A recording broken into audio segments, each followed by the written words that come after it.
today, the talk for today is mental health. It's a topic that everybody talks about, but nobody yet wants to talk about. It's taboo. So, mental health as a topic is extremely controversial and extremely something that we always hesitate to talk about. So today we're gonna talk about this issue, and this is we're gonna try and address the different taboos that people have, and so we want to take out these kind of mental blocks, as I would call them, and for that reason we're going to have an open forum Q&A, and it's going to be a kind of an everybody could ask questions, and it's going to be an open audience session. So as a brief, I would say that mental health is something that could affect anybody and everybody. Everyone's hesitant because it's taboo. So it's not really discussed. It's not really talked about. Why? That's something that I think we all would like to know more about. And in today's world, if an organization does not address this core issue, you could actually have a collapse of the organization. If you don't deal with stressors, you could have complete loss of functionality, and eventually the organization loses big time. And today on our panel, we have the panel, the screen is right here, and we're going to start off, and we're going to address all of these things that's been boiling over. We've been talking post-COVID, during COVID, people are stressed out, and everybody has been talking about how stress is affecting. Mental health is a topic that should be addressed by everybody, and we're gonna talk about it in a little more detail. So we have Floyd, we have Professor Mani, we have Dr. Sandeep, and Floyd, I would say, is a practitioner because he's been dealing with all kinds of levels of different levels of employees, right from shop floor right up to the top management. He's been managing a group of companies, so that gives him special acumen to address these issues. He's dealt with mental health on a day-to-day basis. Then we have Professor Mani, who is an academician, and so he's going to talk about how academics is an area where mental health is also needs to be addressed in. And Dr. Sandeep, of course, is the person. He's a psychiatrist, a person probably nobody wants to go to, but yet probably need to sometimes. So he's going to deep dive into this subject. So I'm going to hand over to the baton to Floyd. So Floyd, you can take over. Oh, thank you, Bissy. Okay. Oh, and one more thing. I missed a slide. One of the reasons we decided to talk about mental health is because one of the foremost points that the Gartner report talks is address employee mental well-being. If you look at the slide, it's number 5. So that there itself, you have the answer why mental health needs to be addressed so seriously. Okay, Floyd, sorry to keep you waiting. So I'm going to hand over the baton to Floyd. Okay. Well, friends, as we all know, we've all had mental health challenges as we've come along, whether we were kids trying to negotiate with parents, or whether we were adults trying to negotiate either with our teams or with our bosses. Now, how does mental health define itself? And I've preferred to take something from the World Health Organization, which is very clear in saying that it's the mental well-being that enables people to cope with the stresses of life. I think please remember what it says, stresses of life, to realize their abilities to learn well. So whether you're a student, work well, whether you're a professional, and to contribute to their communities. Even if you've retired and you're doing some community work, every time mental health will be something you need to deal with. Moving forward with this on terms of stresses, we bore in mind the word stresses. Now, what kind of stresses is it that all of us face? Okay, we have right from work-related stress, parenting stress, either if you are the child trying to manage your parents or whether you're a parent trying to manage your child, health stress. If you're sick, you have a chronic situation, or you're just absolutely worried about COVID and how it may or may not affect you. Life changes. Some people retire, some people move out, people have adversities in life, you get married, you move on, things happen. Then we look at relationship stress. Now, this relationship stress is not only affecting what we would say married people. In today's world, if you've got a mobile, you are in relationship stress. You wonder how many likes you have if you put up something. You wonder how your friends are watching all your various videos on YouTube, or whether you put up something on social media. Everything is a relationship. After all, we are social animals. And financial stress, whether you're trying to get more pocket money from your parents, more salary from your company, or you're trying to negotiate your next TV or your next car deal. Okay. So all of these create stresses with us. Moving forward, what we realize is that stress is not something that needs to have a stigma. All of us have rather grown up by saying that, if you have a mental stress or if you have a challenge, it's not healthy. That means something is probably wrong with you, or something is going to get wrong with you. Now, just look at all these people who are there on the slide. They are all global personalities. They are people who we've seen so often in the media. Most recently, Jacinda Ardern, who was the New Zealand Prime Minister, was in the news where she said she did not have enough in her tank. Now, none of us will dispute that all these people on the slide are successful people, in spite of the stresses they had to handle. Who doesn't know John F. Kennedy, Winston Churchill, or Abraham Lincoln? And then you move down to the Hollywood, Bollywood. You've got from Angelina Jolie to Amitabh Bachchan. And then you go into the sports arena. You've got right from Virat Kohli, who is our Indian captain in cricket. You've got Simone Bowles, who created quite a stir when she decided to step out of the Olympics, although she was well prepared, but because she felt she was not in a state of mental health. Or you look at Michael Phelps, the swimmer who has captured the greatest number of Olympic golds in an event. He also has battled with stress. So what exactly is the stress that does to us? So as we move to the next slide, and we look at what happens even to people like American presidents, right? The American president is considered to be one of the most powerful figures in the world. So obviously they should be the perfect men without stress. But you look at it, a study by Duke University, so that's something not to be taken lightly. Okay, the first 37 presidents of the USA were affected by mental illness, and 27% of them while they were in office, right? So they governed a country, the USA. They were great on the political stage. They were making decisions that affected the global community, and they still had mental challenges. So we have to move away from this myth that if we have a mental health challenge, okay, whether it's depression from what happened in the past, whether it's anxiety of what's going to happen in the future, or whether it's stress with what's happening in the present, everybody who is alive has stress or has a mental health challenge. So the mental health, if you look at this myth and reality, which Harvard has put out to, especially after COVID, there has been quite a challenge with people having to manage stress. Okay. They have said the myth is having mental health struggle means you are crazy. So forget it, drop it, change your paradigm, change the stereotype, and realize that mental health struggles do not mean you are crazy. And it is more common than most people think. And if you see the panel on the other side of 37 presidents, you realize it's all the way up and down. Okay? 1 in 5 Americans experience mental health. And that is for a country that is developed, that has one of the best opportunities for education, for medical health, etc., etc., etc. In spite of that, 1 in 5. So my friends, if you believe you have a mental health challenge, you are in wonderful company. Bollywood stars, sports stars, American presidents, global leaders. So don't be feeling ashamed that you have a mental health challenge. So that's the first myth we need to get out of the window. Moving forward, is all stress bad for us? Bissy, could you please move to the next slide?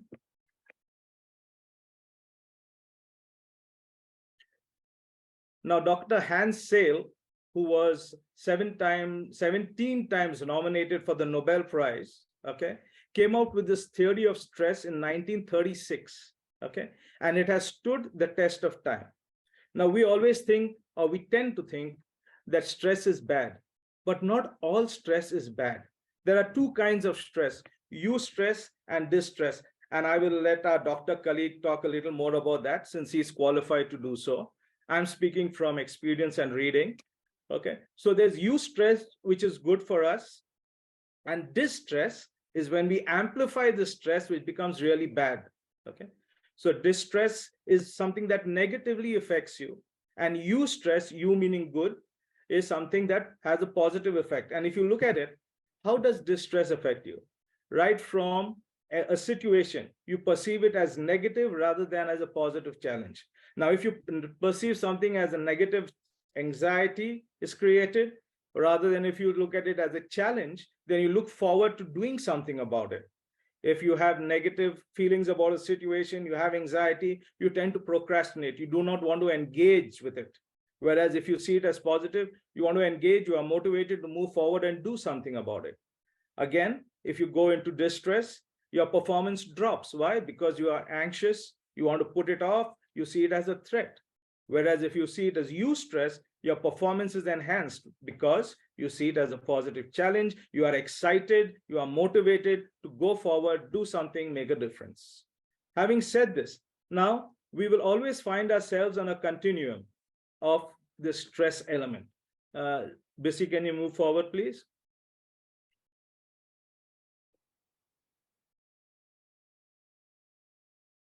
So there are days when you don't feel distress, right? You are in eustress mode, normal functioning.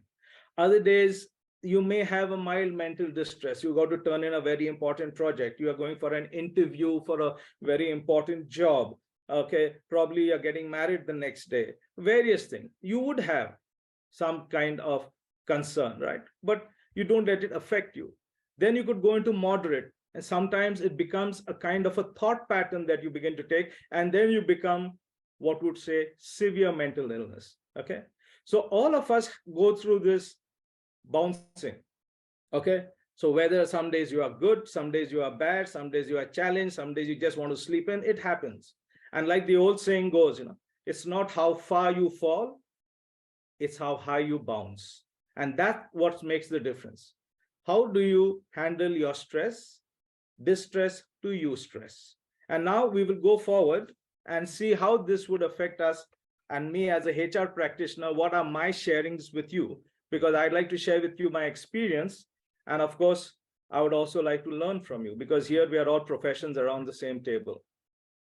So Forbes in November 2022 said many CEOs were resigning because of the mental health crisis that was created because of the COVID.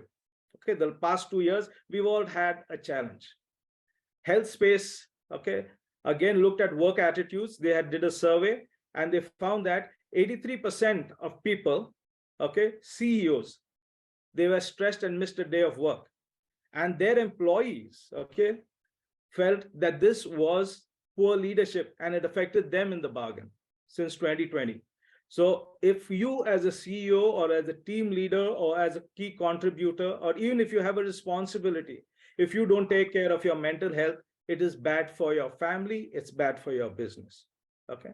Then the American Heart Association also did a survey, but this was focused mainly on cost. And they said by 2030, mental health issues would cost 6.1 trillion annually. And this will surpass the cost of treating both cancer and cardiovascular disease. So now, when you look at a cost factor, you look at how it's affecting your employees, companies have now made mental health an essential part of their company strategy. Moving forward, what I'd like to share with you is that if you look at this model by Dave Aldrich, okay, from the RBL group, a very famous HR practitioner, what he says is that the mental health affects employee experience. And this employee experience then affects all the 4 facets of a business, be it the business results, the customer results, investor results, as well as community and family. So the mental health of an individual is not something to be taken lightly, because the ripple effect and key impact is across various areas. Now, moving forward, we will also see what this means. Bissy, can we move to the next one? Simon Sinek, okay? If we are talking about how it shapes employee experience, then what happens to this stakeholder? Customers who never love a company because of the poor experiences they are having because of their mental well-being. If the customers will never love a company because the employees don't love it, they find it as a place of stress, a place where they do not have mental well-being. Okay, to the next one, please. So in this place, let me share with you a personal experience. Let me share with you what was the situation.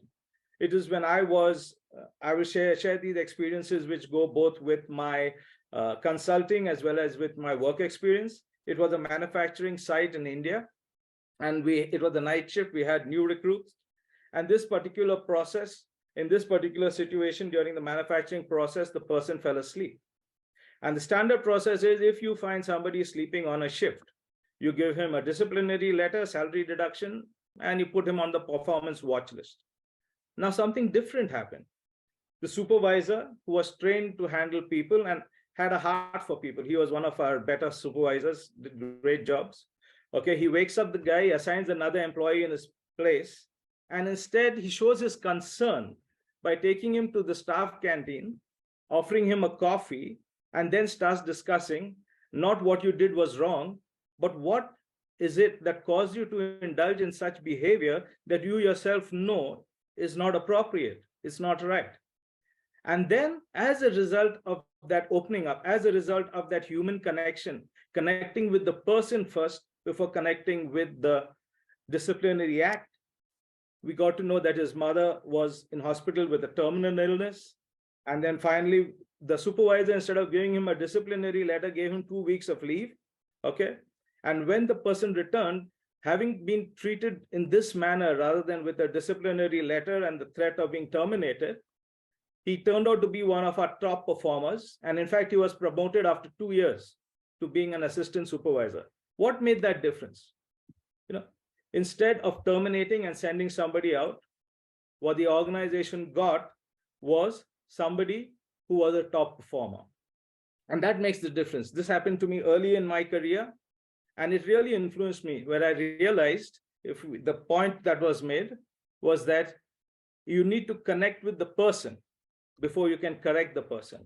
And Bissy, can you please click on that, please? Okay. So connection before correction is what's critical. And can we move to the next slide? Now, because of that, again, using the Dave Aldrich model, I'd like to move from that example to what is it that Dave Aldrich tells us about how we can influence the mental state and the mental health and the mental well-being of our employees. And he looks at 4 elements where we talk about leadership action. And that is the example that I would like to go to of how the leader handled his employee in a stress situation. Then we talk about HR, what HR can do and the right culture as we go down the rest of the presentation. So, Bissy, can you move to the next one, please?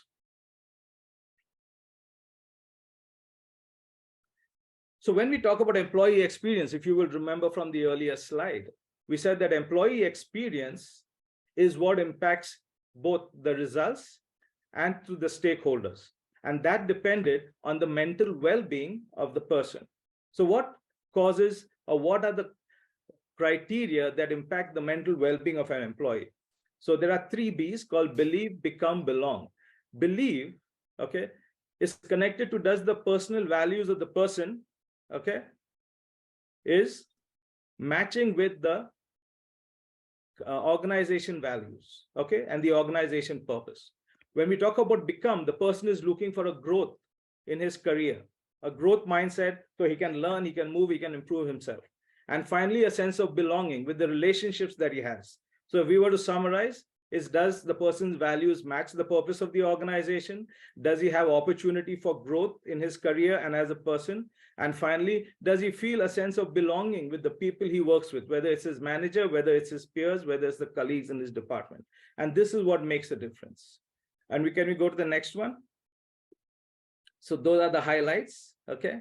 Now, Bissy, can you go to the next one? Yeah. So another personal experience that I'd like to share with you. It was a sales-driven organization. A new sales manager had been brought in 3 months based on strong recommendations from a client. And what happened was, at the end of 3 months, it was noticed that the clients who had recommended him, the sales were going down, okay? And this top sales team had now started performing to a level where they couldn't even meet their targets, where earlier they used to beat their targets, okay? And what did the new sales manager tell us? He told the managing director that, these guys, they are old guys, they don't have the skills, they need to be changed, etc. Okay. So what happens is that the managing director tells HR, okay, start looking out for new guys, because our sales guys are not up to the mark. This is what the SSM has said. So please find new guys who have current skills. So HR steps in like good HR and says, okay, let us understand what's the problem. In fact, many of us HR sometimes, if we are told to do, we just go and do it. It's time for us to have a point of view and to stand up and say, okay, I do hear what you say, but I'd also like to be involved and get primary or first-hand information. So HR steps in, attends a few meetings to see what's happening.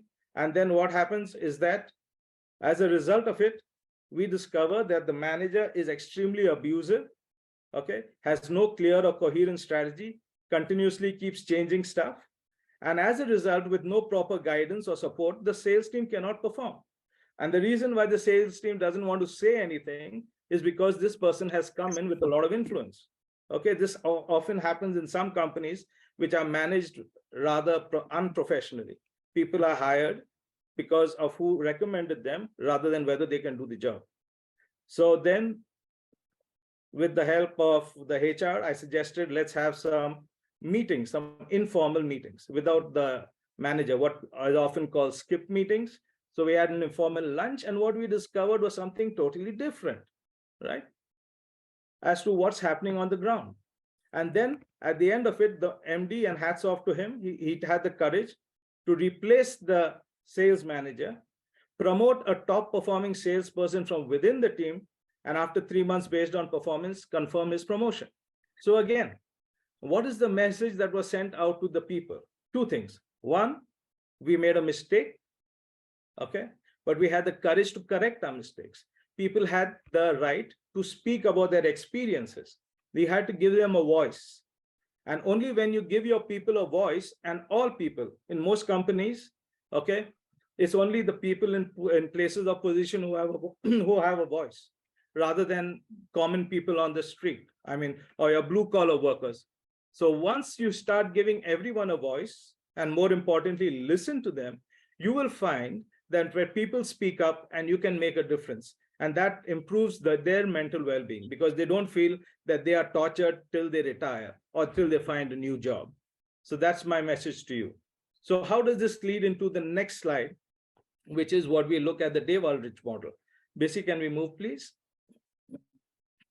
So again, when we look at leadership, what can leadership do? And this is the important thing. When you bring people in the organization, you don't just bring them as a pair of hands. You also bring them as people who are mentally mature, who can make decisions, who can share information, who can come up with ideas. It's very interesting that all companies want innovation, but few of them look at mental well-being. You cannot have innovation without mental well-being. They go hand in hand. And then you set the standards, you get information. That makes a significant difference.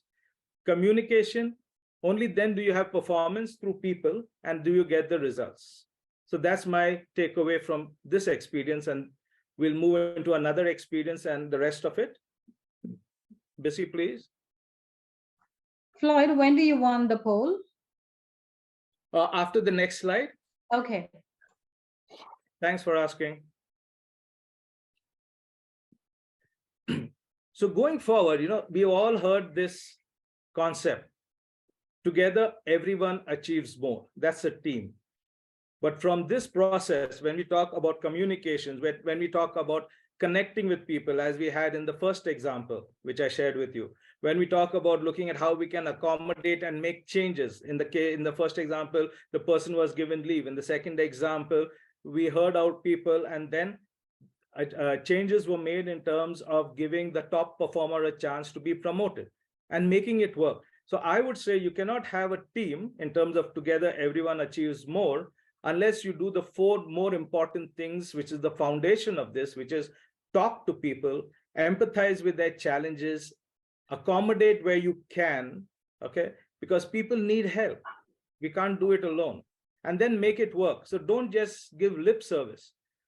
Your intention may be great, but if your action doesn't match your intention, things don't work out. At the end of the day, being a leader is not having a vision, that's important, but going beyond the vision into action and delivery. So I would take it from there. And Bissy, this would be a nice time to come out with the poll, please. Yes, I'm just putting it here. I would like all of you to get involved with the poll, because it's important for us to understand, are these things happening in your organization? Is mental health a priority? And how effective is what's happening?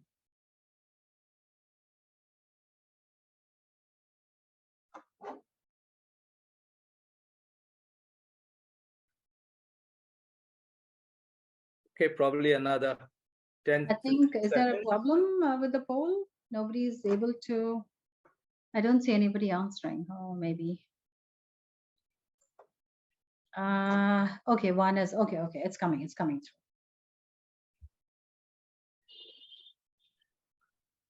Okay. So we're going to get an average.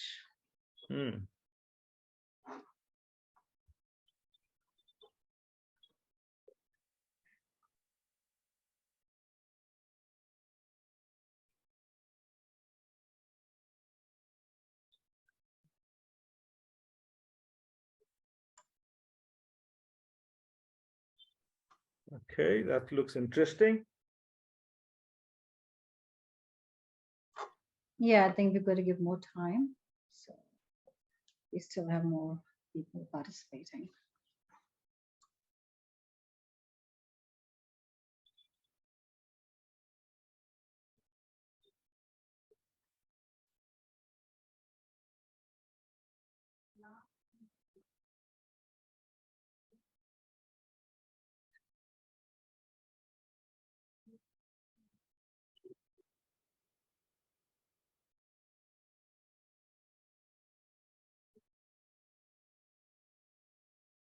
Yeah, I see that some questions are coming as untitled questions.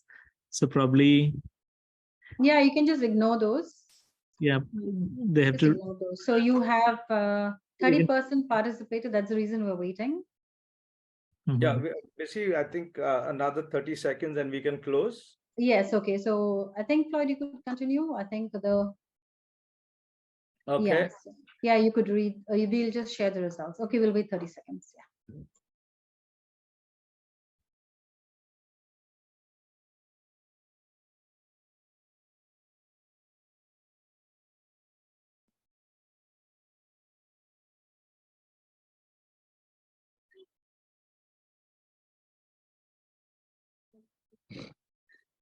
Also remember that we will also be having an open Q&A where you can ask your questions, and we will share our experiences and our thoughts with you. Okay, Bissy, let's go forward. Okay, so I'm going to share the results. Yep. Okay, Floyd, you can go ahead and read it. Yeah, so in the poll, we had more people saying that their company did do something. 60% of those who polled said in the last 24 months, their company did do something in terms of policies and practices to improve the employee mental health. Unfortunately, the balance said that the company did not do. We had some people who said not sure, which was only 7%. So companies are still waking up to it. Some companies need to move their feet on it. Now, in terms of effectiveness, very effective, we have only 20%, so that's 1/5, but still, I mean, that's useful because only 13% have said not at all. So we've had 20% who said effective, 27% said good, and 40% said very limited. So that means if only 13% are not sure, that's good to see that the balance 87% are making progress in improving the mental health situation in their organization. That's very heartening to see. That's very heartening to see. And in terms of what you could do, because you cannot depend on the organization to help you with your mental health, you have to take initiative, given the very fact that we are adults and we are professionals, right? So people say most self-care seems to be the top one, which says 67%. Learn to set boundaries, and that is so important. It's important for you at times to negotiate with your boss when you are being overwhelmed with work and say, okay, if I'm going to take this on, what do I need to drop so that I give this a priority? It's a very important question to ask.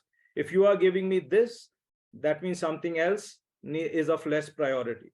So it's important. Take care of your health. And find a new job. Well, there are some people who feel that they need to find a new job, around 7%. And finding a new job, I think that's a good decision. You know, if you feel the culture is too toxic or the situation is too toxic, there's no point sticking around there, because there's no wealth without health. Okay. There's no point killing the golden goose just because you want to get a golden egg. We learned that in school, right? Okay. So let's move forward from here. Okay. Bissy, can we move to the next slide? Yes.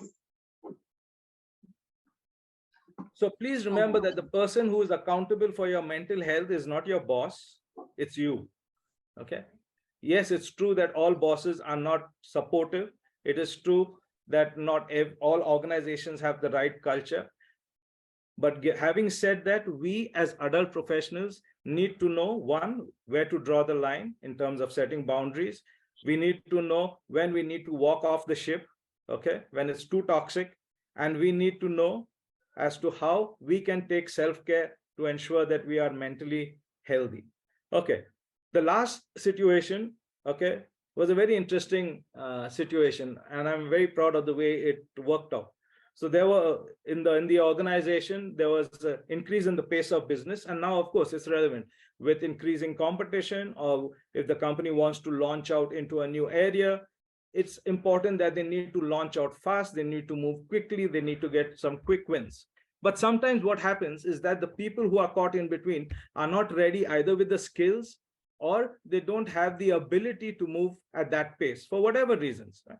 But unfortunately or fortunately, that's the reality. These are people who have served the company for many years, have a good track record, are well liked, are well appreciated within the organization. Okay. And then how you handle that person, you're not just handling one situation. It's the message you send across to everyone else as to how the company treats people. Do you treat people as people, or do you treat them as convenient disposables? So times have changed. People haven't upgraded. Okay. Knock them off, get somebody else. Okay. Many companies say people are our most precious asset. Yet when there is a crisis, it's the people who are let go first. It's such a sad situation. Anyway, moving back to where this was. So given the fact that there was a need for this person to move forward, I've given the details on the screen. I'll just take you through the highlights. Okay. The business unit manager needed to show results. The supervisor was not ready not in terms of attitude. He didn't have the skills. So the HR and COO, the chief operating officer, we said, okay, this person has been with us so long. He's been part of the success story. He's had a good track record. What can we do with his talent and his experience, which can add value in another place? So we go through the next 2 years. What is the staffing plans that we have? And a slot was found where his skills could help in the startup of another place, given the knowledge he had in that particular area of the business. And so rather than wait for 10 months for that business to start, we put him on a training program so that by the time the business started, he would be ready and prepared to move forward. And the person moved forward. He was so grateful to the company because the company didn't just, let him off like a hot potato in the middle of a crisis. He became a top performer. Okay. And the most important thing is the message that went out to the employees. Okay? That the company cares for you. Yes, they will stand by you in a crisis, but at the same time, you have got to put in your bit, right? So it's both working together. And the thought I will leave with you is grow your people to grow your business. Okay. You don't, like the old saying says, you cannot build your pedestal with other people's tombstones. It doesn't work that way. You cannot build your organization based on hurting people or treating them, because with time, your brand will suffer. People won't want to join your organization. Your top performers will leave. It is an entire ripple effect. So grow your people to grow your business. Okay, moving forward. Bissy, maybe move forward, please.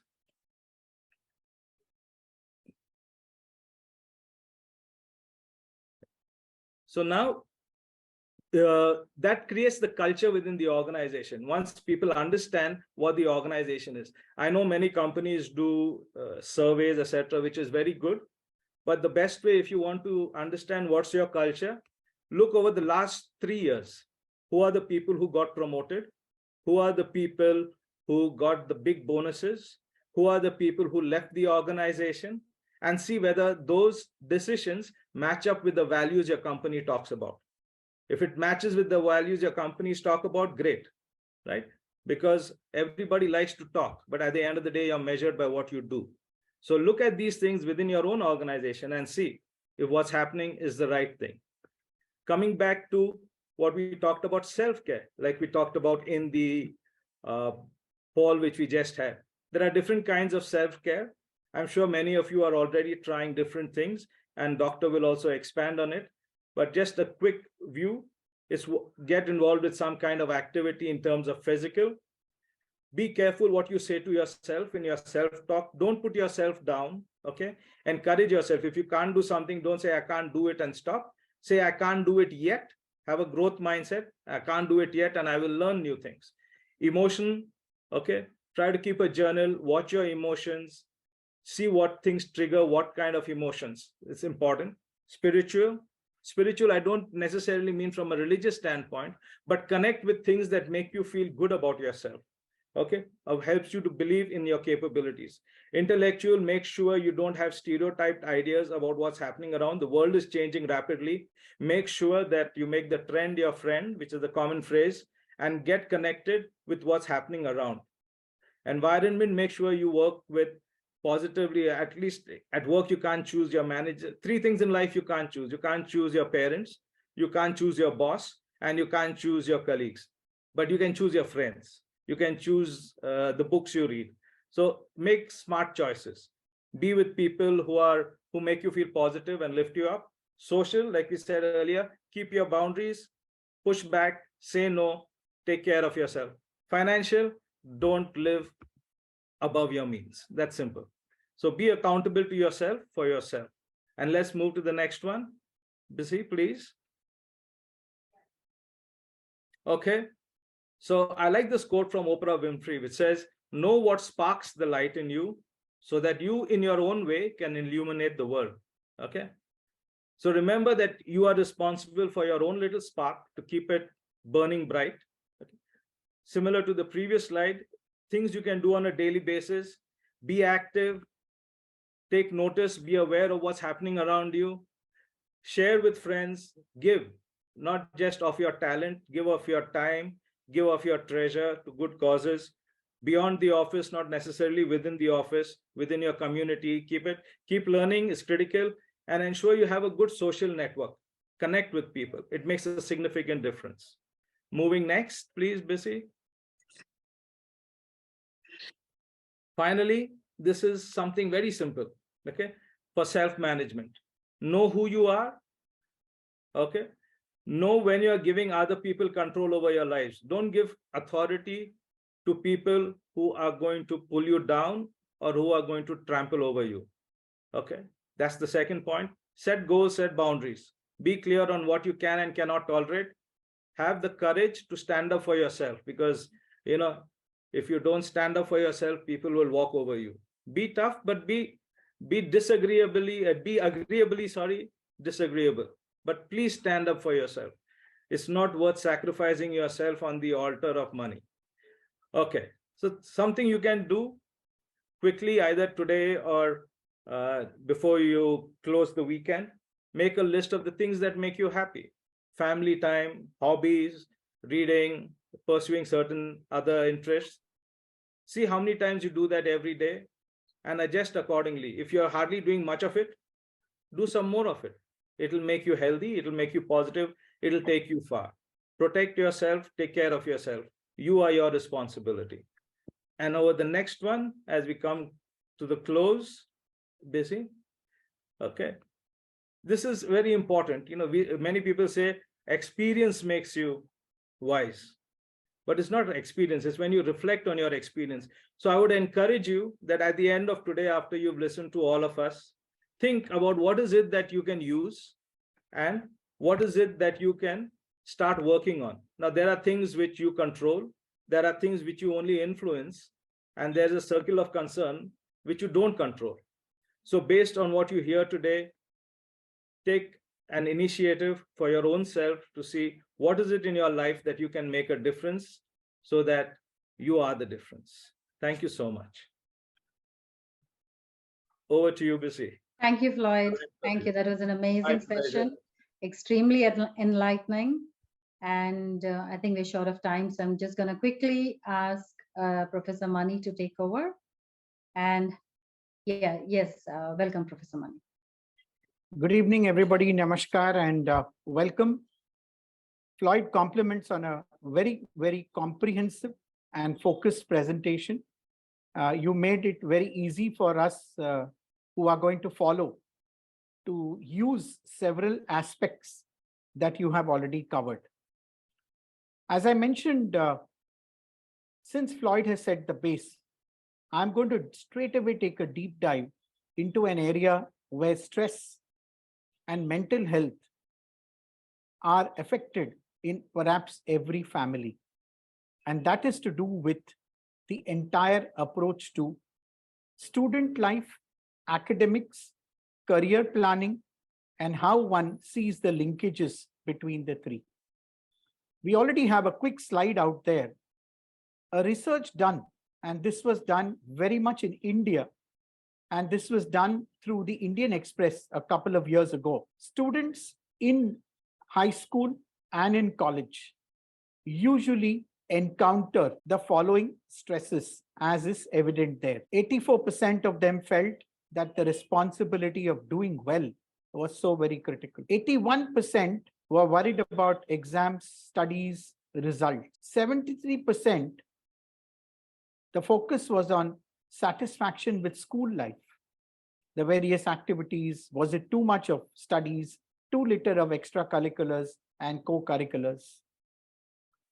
A very interesting 70% were not very sure about self-trustworthiness. What are they capable of?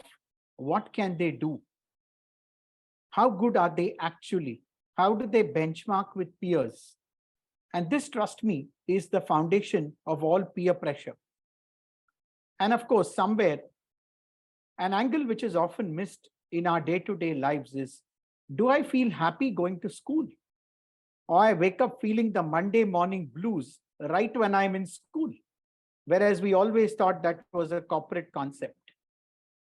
So ladies and gentlemen, I see a lot of people in the audience who are very senior.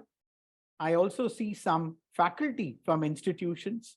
And of course, I see some young managers based on the chat box discussions that one was able to read.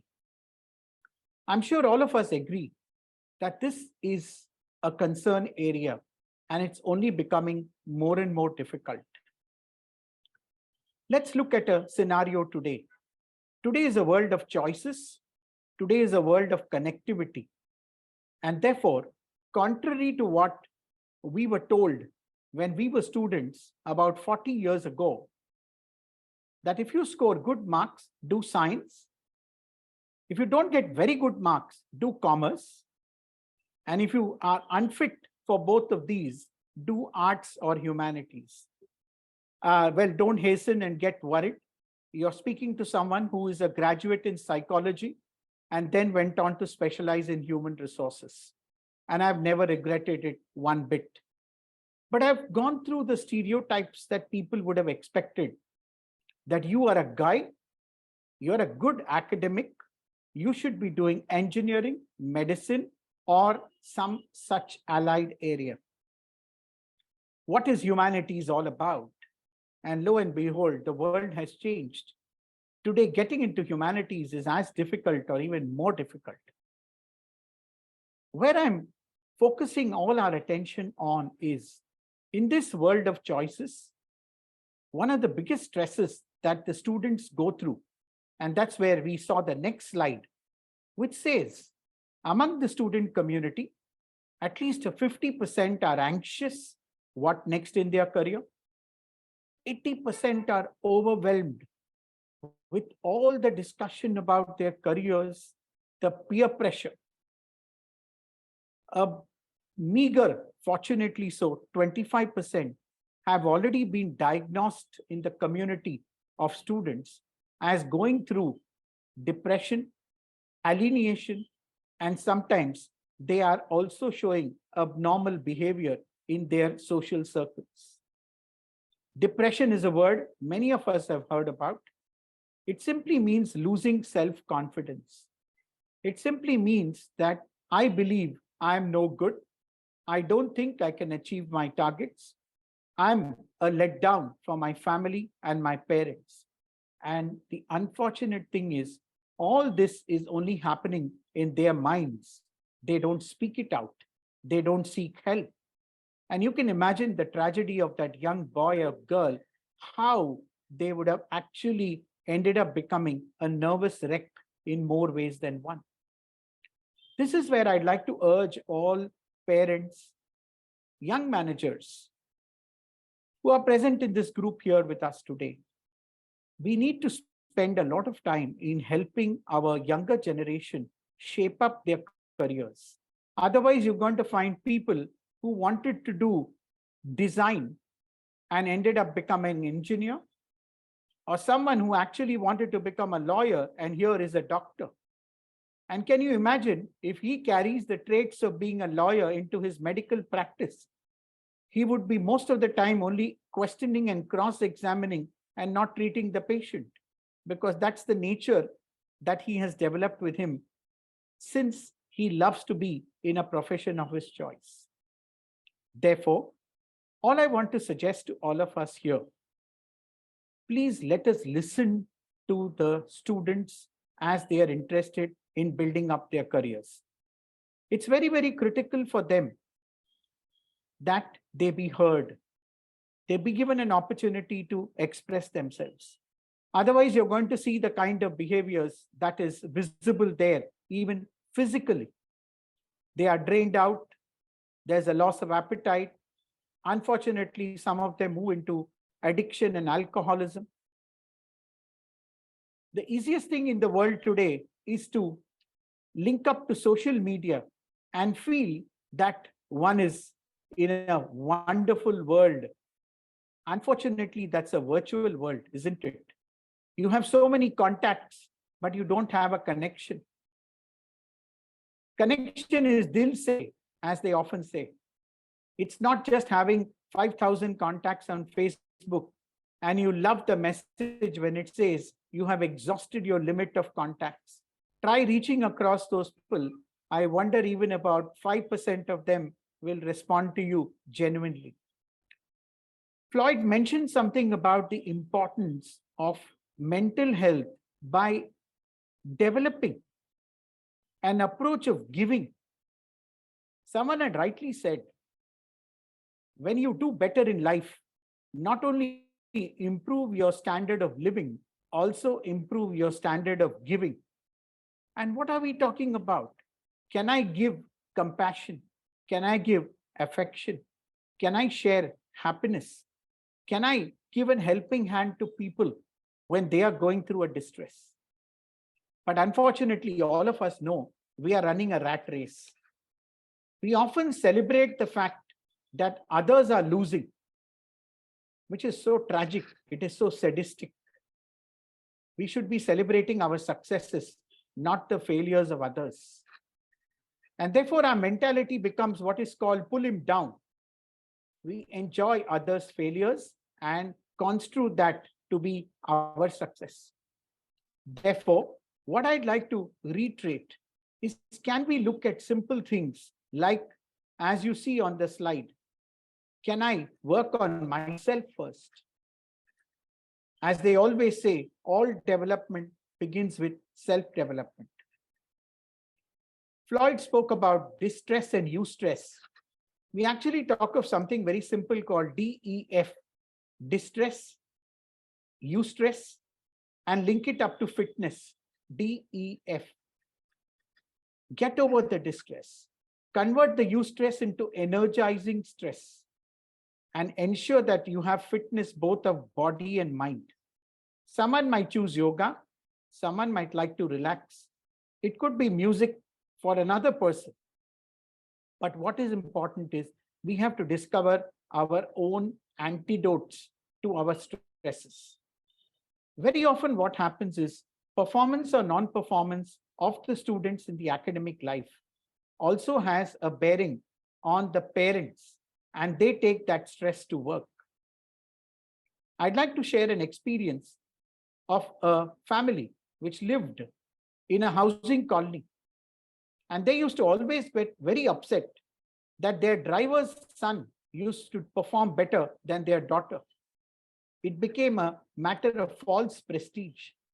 It became a matter of status symbol, but a very negative approach to it. What prevents a driver's son than doing better than a manager's daughter? Therefore, I think it's very, very important for us to realize that agenda such as false prestige, agenda such as comparison and peer pressure, which are actually tearing the fabric of emotional stability of the young minds, should be tackled very, very carefully.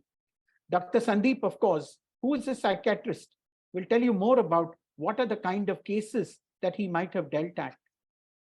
I'd like to take a pause and ask Bissy to share some polls. And I'd like you all to respond as honestly as you can, because don't worry, we're not going to know who said what, but we are ready to just look at what could be some of the responses as a percentage to reflect that is visible among the attendees in this room. Can we have the polls, please? So my greatest stressor in the academic system, if you're able to realize what it was, either reflect back at your own lives, if you're no more a student, or if you're a student, you can mention it based on your current experience. My greatest mental health tool, you can find out by scrolling down. There are other options also given over there. And there is one very interesting question about, as a parent, would you allow your child to choose their career independently? May I urge you to put down some of your responses so that we can get an idea about the thinking of this group. All right, my greatest stressor in the academic system is course overload, which is what is coming out to be 48%, if I can see that right. Followed by another 28% is peer pressure, expectation from parents, and not enjoying my course. And the course overload is something thankfully will be answered through the national education policy, about which many of you have already started reading, and it's been widely debated in the press and so on. So I'm going to refrain discussing on that. But if I look at peer pressure, I think that's so very, very important. We are so worried about what my neighbor is doing, what has he scored. There are times I would not celebrate my 96%, but I would sit and cry that he got 0.5% more than me, and sometimes even have a condolence meeting organized to find out why this happened. I know I'm sounding a little crude, but this is what happens with a lot of families. Expectation from parents very often is, I'd like my son, my daughter to live my dreams. I'd like them to do what I could not do. I think they should become a chartered accountant because it's a great profession. You know, I am a doctor and there's a lovely hospital lying for you to continue. Why don't you simply take up that profession? You have scored 96%. Why should you do humanities, do engineering? Typical situations that I come across in plenty when we counsel students on their careers. And here is where I'd like to share with you what I end up doing as a practical activity. I never meet students without their parents, because the last question, I'm just skipping the sequence. As a parent, I would allow my child to choose their career independently, and I'm delighted, and I hope all of you really mean it, and that is 65% say that I would allow them to choose their career, which is a very, very healthy answer. I'd like all of you to pat yourself on the back, those who said agree. Another pat on the back is for those people who say, I will seek help from a career counselor. Thankfully, that stigma is reducing. Otherwise, people used to say, don't go to a counselor. Is there something wrong with you or your child? A career counselor is only talking to you about career options based on their experience. And that's precisely what I do. If I think there are medical related problems like depression, like anxiety, like suicidal tendencies, which the child is showing during the discussion, I would pass on to a psychiatrist like Dr. Sandeep in our panel. So the lines are very, very clear. Career counseling, career guidance is all about careers. Seeking advice from teachers is not a bad idea. And those 4% of the people who disagree, I wish you can reach across to me later. We could have a nice little debate on why you should not be choosing that option. Moving on to what could be the manner in which you could cope up. Let's look at the second one, my greatest mental health tool. And I see a lot of meditation, yoga, prayer, music, fairly good spread. Choose your own antidote is something which I said somewhere before. But I want to make one very, very strong comment. Never ever start getting into depression. Don't start feeling inferior. I wonder if you read this line by a very famous motivational speaker called Zig Ziglar. He said, "No one can make you inferior without your permission." Don't allow that mental aberration. Don't allow yourself to start feeling inferior. Again, another very, very famous line is, it's okay to be not okay. Doesn't matter. No one is perfect. Someone is a great orator. Someone is wonderful with mathematics and Excel sheets. A third person is a great researcher. And a fourth person could be one who is a lovely designer. A fifth person could be a great author.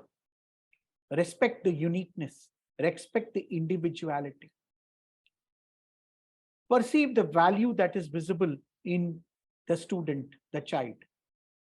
And one of the reasons I chose, based on the discussions with our fellow panelists, to talk only about this area is this is something which is a trauma if not handled properly for most families. It begins at the 10th standard when the student has a choice to begin his career track, and it goes on till he or she completes graduation. And God forbid if Floyd ends up finding people in his organization who didn't want to be engineers working on the shop floor, who didn't want to be accountants working in the finance department, and who actually wanted to be doing fashion design and are ending up in the human resource department, it's going to be one hell of a comedy in the organization. And it's not going to leave anybody happy, though I use the word comedy. People are not going to be enjoying it. People are going to be worried about it, depressed about it, and disappointed about it. To wrap up, all I'd like to say, we've been focusing a lot on intelligence quotient, which is IQ. Fortunately, people have now started talking about EQ, which is emotional quotient, which is the personality of the child, the student. And this is very important in the academic world also. Many of you may be aware, in erstwhile days, the Chartered Accountancy course did not have a component of personality development and communication skills. Now it has been integrated. In many medical colleges, they have a course on psychology for the doctors. Because it's not enough to be a great doctor, but you have to come across as a compassionate doctor when treating your patients. Haven't we sometimes felt he's a great doctor, but he doesn't answer my questions? No offense to Dr. Sandeep, he answers all your questions. Don't worry about it, but general experiences. Similarly, what's very, very important here is we need to ensure that we give the right opportunity to our own children to develop their careers, so that this angle of mental health and mental happiness begins right in the beginning. So I said IQ, EQ. Some people also talk about SQ, spiritual quotient. I prefer to call it service quotient. Service to humanity, service to God, as you might like it. If you heard these two beautiful words, Madhava Seva, which means service to God, and Manav Seva, which means service to the community. Either of these can really bring in so much of mental equilibrium, can bring in so much of grounding to every child, every individual and every human being. And where I was arriving at is, can we look at happiness quotient? I think for long we have been chasing success. But I believe if you are happy, there's a very high probability that you're also successful. But every successful person may not be happy. Just think about it, ponder about it. Very often what happens is, there are so many questions in our mind and we do not find answers for them because we don't reflect. We don't try to find a solution. We kind of start living in our own virtual world, as it might be called. So on that note, I'd like to take a pause and hand over to Dr. Sandeep so that he can take on a little bit more in terms of focused interventions using medicine and treatment as a base, or therapy as they call it. For me, it was more along the lines of counseling that we spoke about. We spoke about looking at opening up the minds of both parents and students to ensure that the stresses and the mental health challenges that come up in the academic world can be dealt with very early. Thank you all for your attention. Glad to have many of you here this evening. I'll be happy to take on questions after Dr. Sandeep finishes. Over to you, Dr. Sandeep. Thank you, Manish sir. Thank you for that excellent presentation. Thank you, Floyd sir, as well as Manish sir, for the excellent talk that really makes it very much easier for me to continue. So speaking on corporate mental health, and first I would like to see what really prevents us from seeking professional help. So much of myths, misconceptions, something about the causation of mental illness, and something about the common symptoms of mental health problems, and how to manage stress, and some series of slides are there which we can quickly go through together. And there are many hurdles to mental health, I would say, because many people, even very much educated people also, are really unaware these days also that a psychiatrist can help them. Suppose actually there is a marital discord, husband and wife fighting with each other, or even actually in the corporate world also, in the job scenario, there would be some interpersonal problems, and also underlying to all that, I'm not saying that there should be some mental health problem every time, but sometimes it can be just some personality issues or some adjustment issues, even some real stressful issues like salary problems or many things like that. But sometimes it can be a depressive disorder, or it can be sometimes there can be even a psychotic symptom. I was telling about the marital discord scenario, which is very common, and sometimes it can be just a delusion of infidelity that one spouse has about the other person, or sometimes it can be just some other delusions, some false fixed beliefs that they have, some odd experiences that they have, some sleep problems that they have that really hinders them from performing optimally in their organization. So unaware that a psychiatrist or a mental health professional like a psychologist or a counselor can help them. And many times people are hesitant and ambivalent about approaching a psychiatrist because of the stigma. I will talk something more about the stigma and how to destigmatize all these. If we really come to know that, we all are vulnerable people in one sense or the other to develop any trivial mental health problem at any point of time in our life. And many a time it's myths about the side effects of the medicines and all. Nowadays, actually, there are many medicines which don't have that much significant side effects are there in the market. They're choosing if your psychiatrist is able to choose the right medicine for you in the right dose at the right time, in the right way, and if you administer in the right manner and all, actually side effects and all are insignificant, and many a time it won't be there at all. And if at all something emerges also, you can always consult that with your doctor and get it clarified and see what can be done. Many people are worried about the medicines, whether they're addictive. Even yesterday, when we had the panel discussion, I was talking about one boy whose parents are, government employees in one city in Kerala. And both are government employees. Father is a retired person, retired from government service. Mother is a government employee. Both are well educated. But boy is having some what comes across as a clear psychotic picture, and they were suffering all the trauma without going to a psychiatrist. They know that psychiatrist can help them and all, but they were thinking that if the father was asking me, doctor, the medicines will get addictive, so if you stop the medicines after some time, then the problems will be worse than how it would have been in the first place. He was asking me. Then I said, sir, it is not at all true. Actually, whatever problem, even if it's a severe psychosis or florid mania, whatever, the symptoms can be completely controlled by medicines. And once the symptomatic phase is over and everything is stable, you can slowly taper off the medicines one by one and see how much how much can be tapered down. And many people will be able to completely taper off the medicines. And some people, they may have to maintain on a low dose and or it depends on the severity of the illness, intensity of illness. If it is just some adjustment problems and if it is some stress related problems and all, many times we would be able to taper off the medicines after a few months like that. And only one group of medicines in psychiatry is mainly addictive, benzodiazepine group. But actually people have a myth thinking that all psychiatric medicines are addictive. But there are empty number of antidepressants and antipsychotics which are not at all addictive.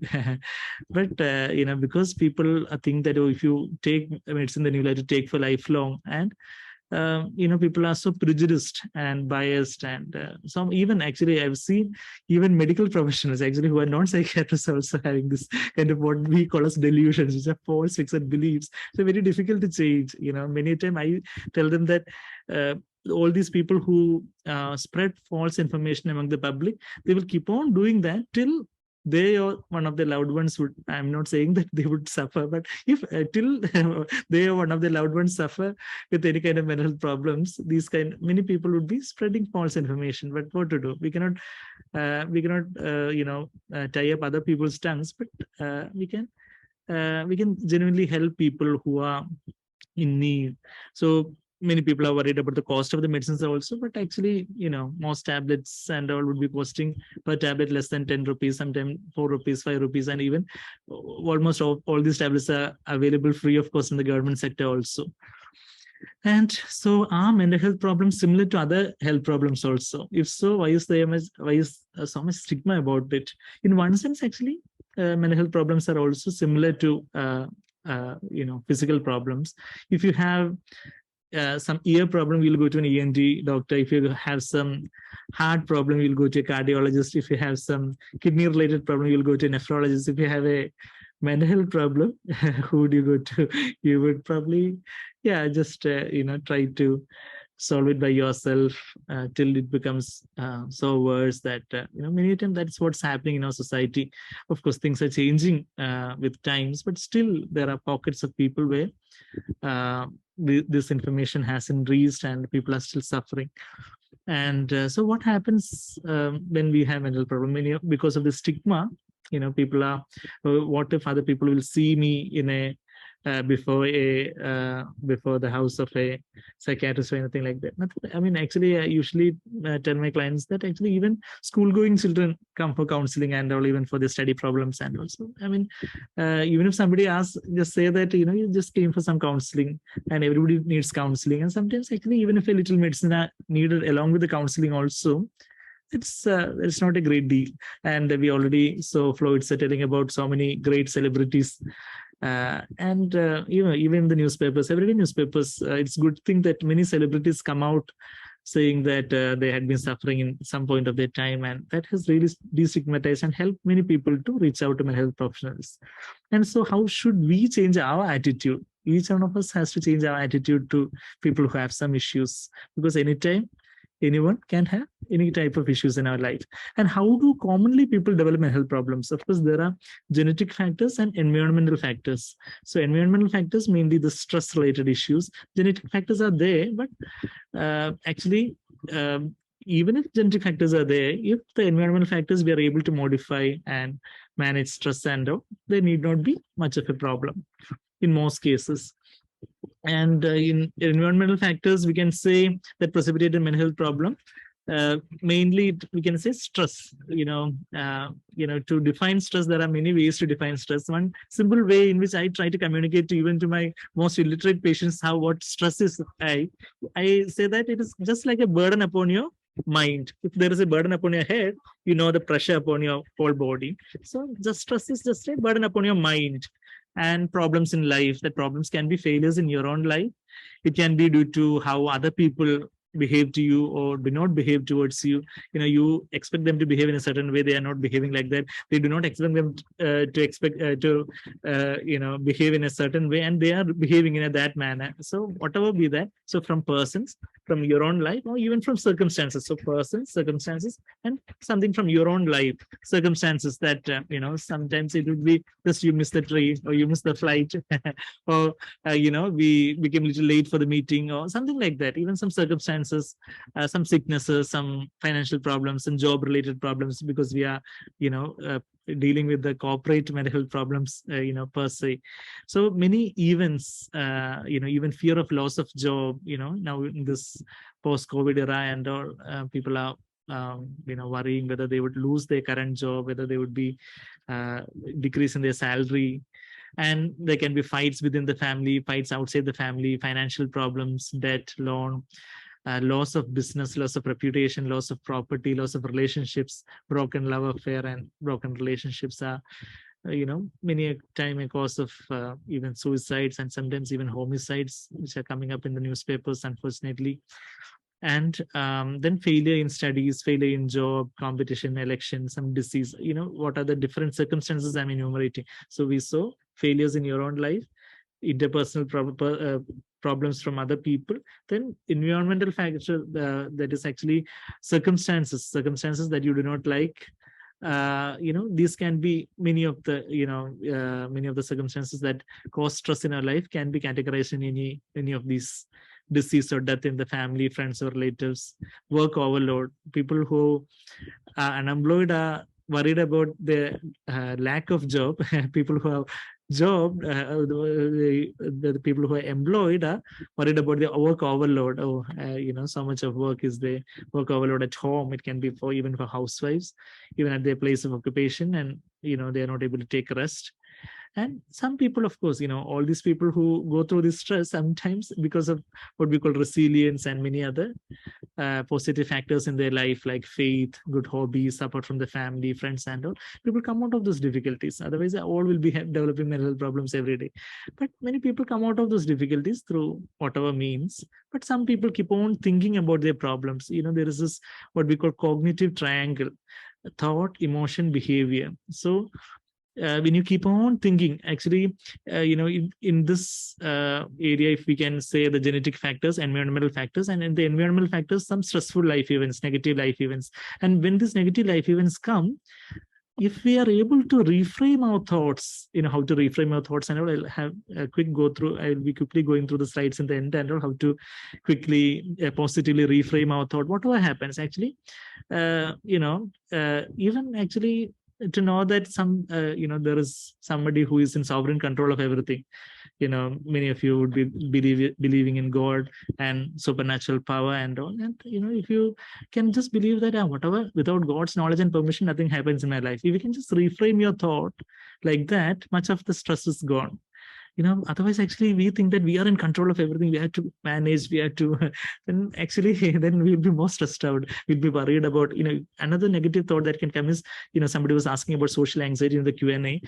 Of course, I'll see whether I can elaborate much more in the Q&A session. But even actually that negative thought that, what will others think about me? That fear of scrutiny is what we say. Fear of scrutiny means, others are all scrutinizing me with their lens, and they are seeing whether I'm good and whether I'm up to the mark. So that fear of scrutiny, that others are, what will others think about me? That wanting to please men and seeking their honor in everything. We want to please everyone, and we want to be in everybody's good book. And then those negative thoughts and all, that fear of scrutiny, that what others would think about me, and all these negative thoughts will lead to negative emotions. And the negative emotions means you'll be anxious. Oh, that's social anxiety. Oh, I cannot face everybody. I cannot face anybody. I'm not able to. I'm not good at anything. So that emotions, there will be negative emotions, and that will lead to negative behavior. Negative emotions meaning anxiety, depressive symptoms like sadness, and you have very sad emotions, and you have sometimes anger. You're irritable. So that negative emotions would be there. Sometimes you're jealous about your colleagues, you're jealous about somebody who's doing better than you in your workplace. So that negative emotions, because you have the negative thought pattern, then that will lead to negative emotions, and that will result in negative behavior. Then one day you'll pick up an argument with the person that you do not like, that you're jealous with, and you pick a fight, and you spread even false stories or gossip, or you become irritable, anger outbursts at workplace, and unhealthy competition.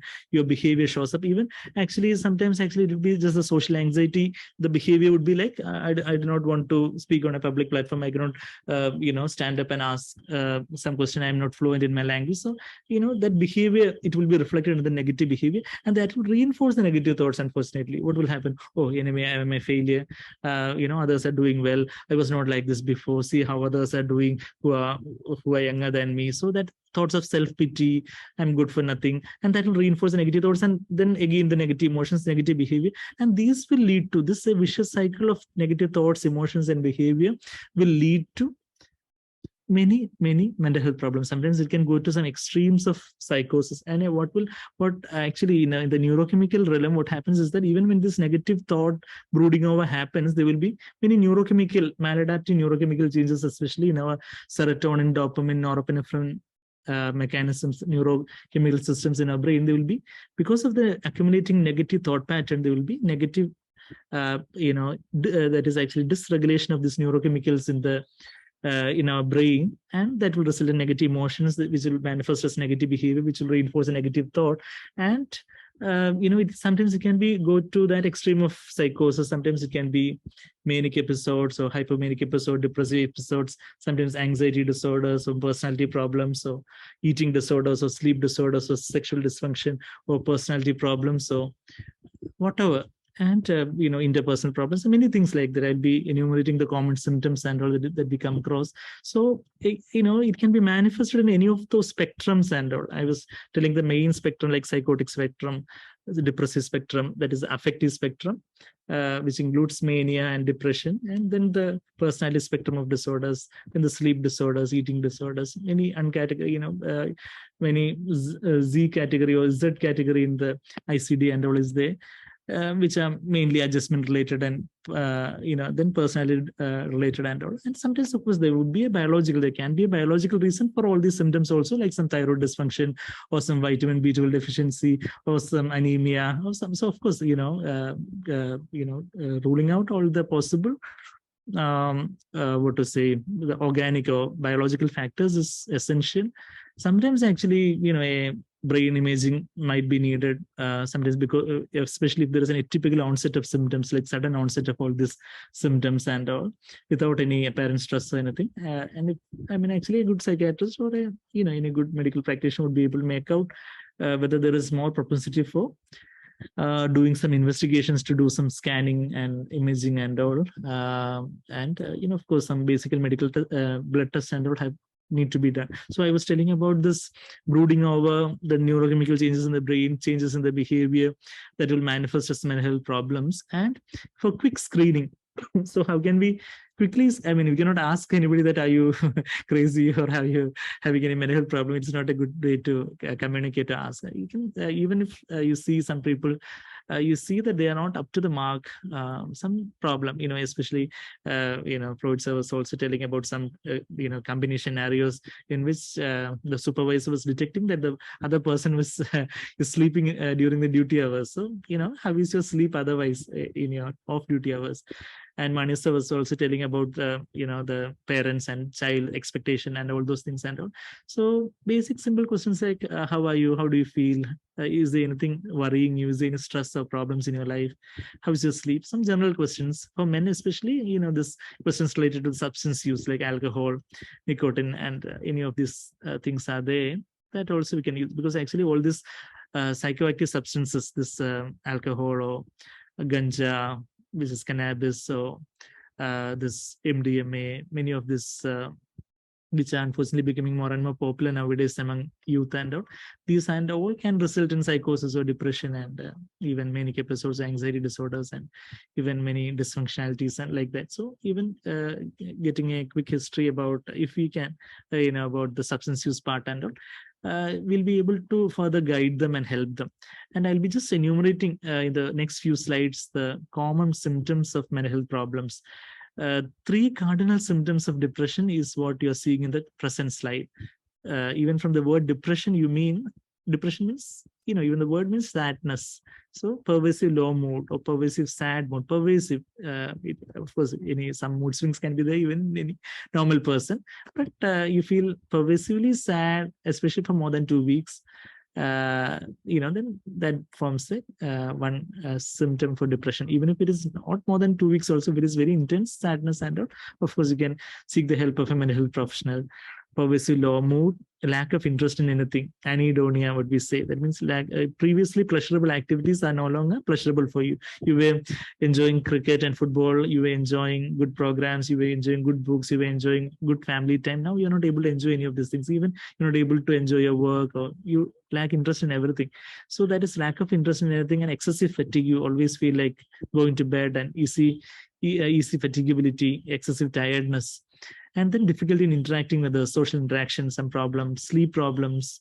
Then suicide. It can be thoughts about suicide or threatening, writing, or attempts of suicide. All has to be given due concern and sensitivity and confidentiality, and we need to help. Many times it can be just this attempts and threats and thoughts and this writing and all can be just a cry for help. So we need to reach out to such ones. And sometimes the stress itself can be like a symptom that you feel so burdened. And then anxiety symptoms like palpitation, increased heart rate, and you feel nervous about everything. And sometimes it can be increase in speech or decrease in speech.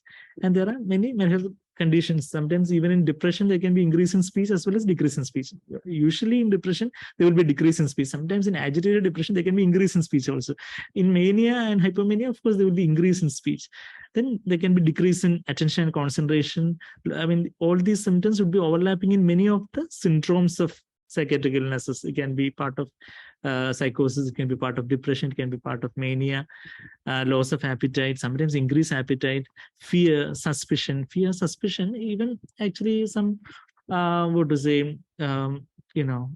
mild fears and suspicions that are there. And sometimes it can be excessive fear and suspicion in such a way that it is a false fixed belief, what we call delusion. Delusion means a false fixed belief. It's a psychotic symptom.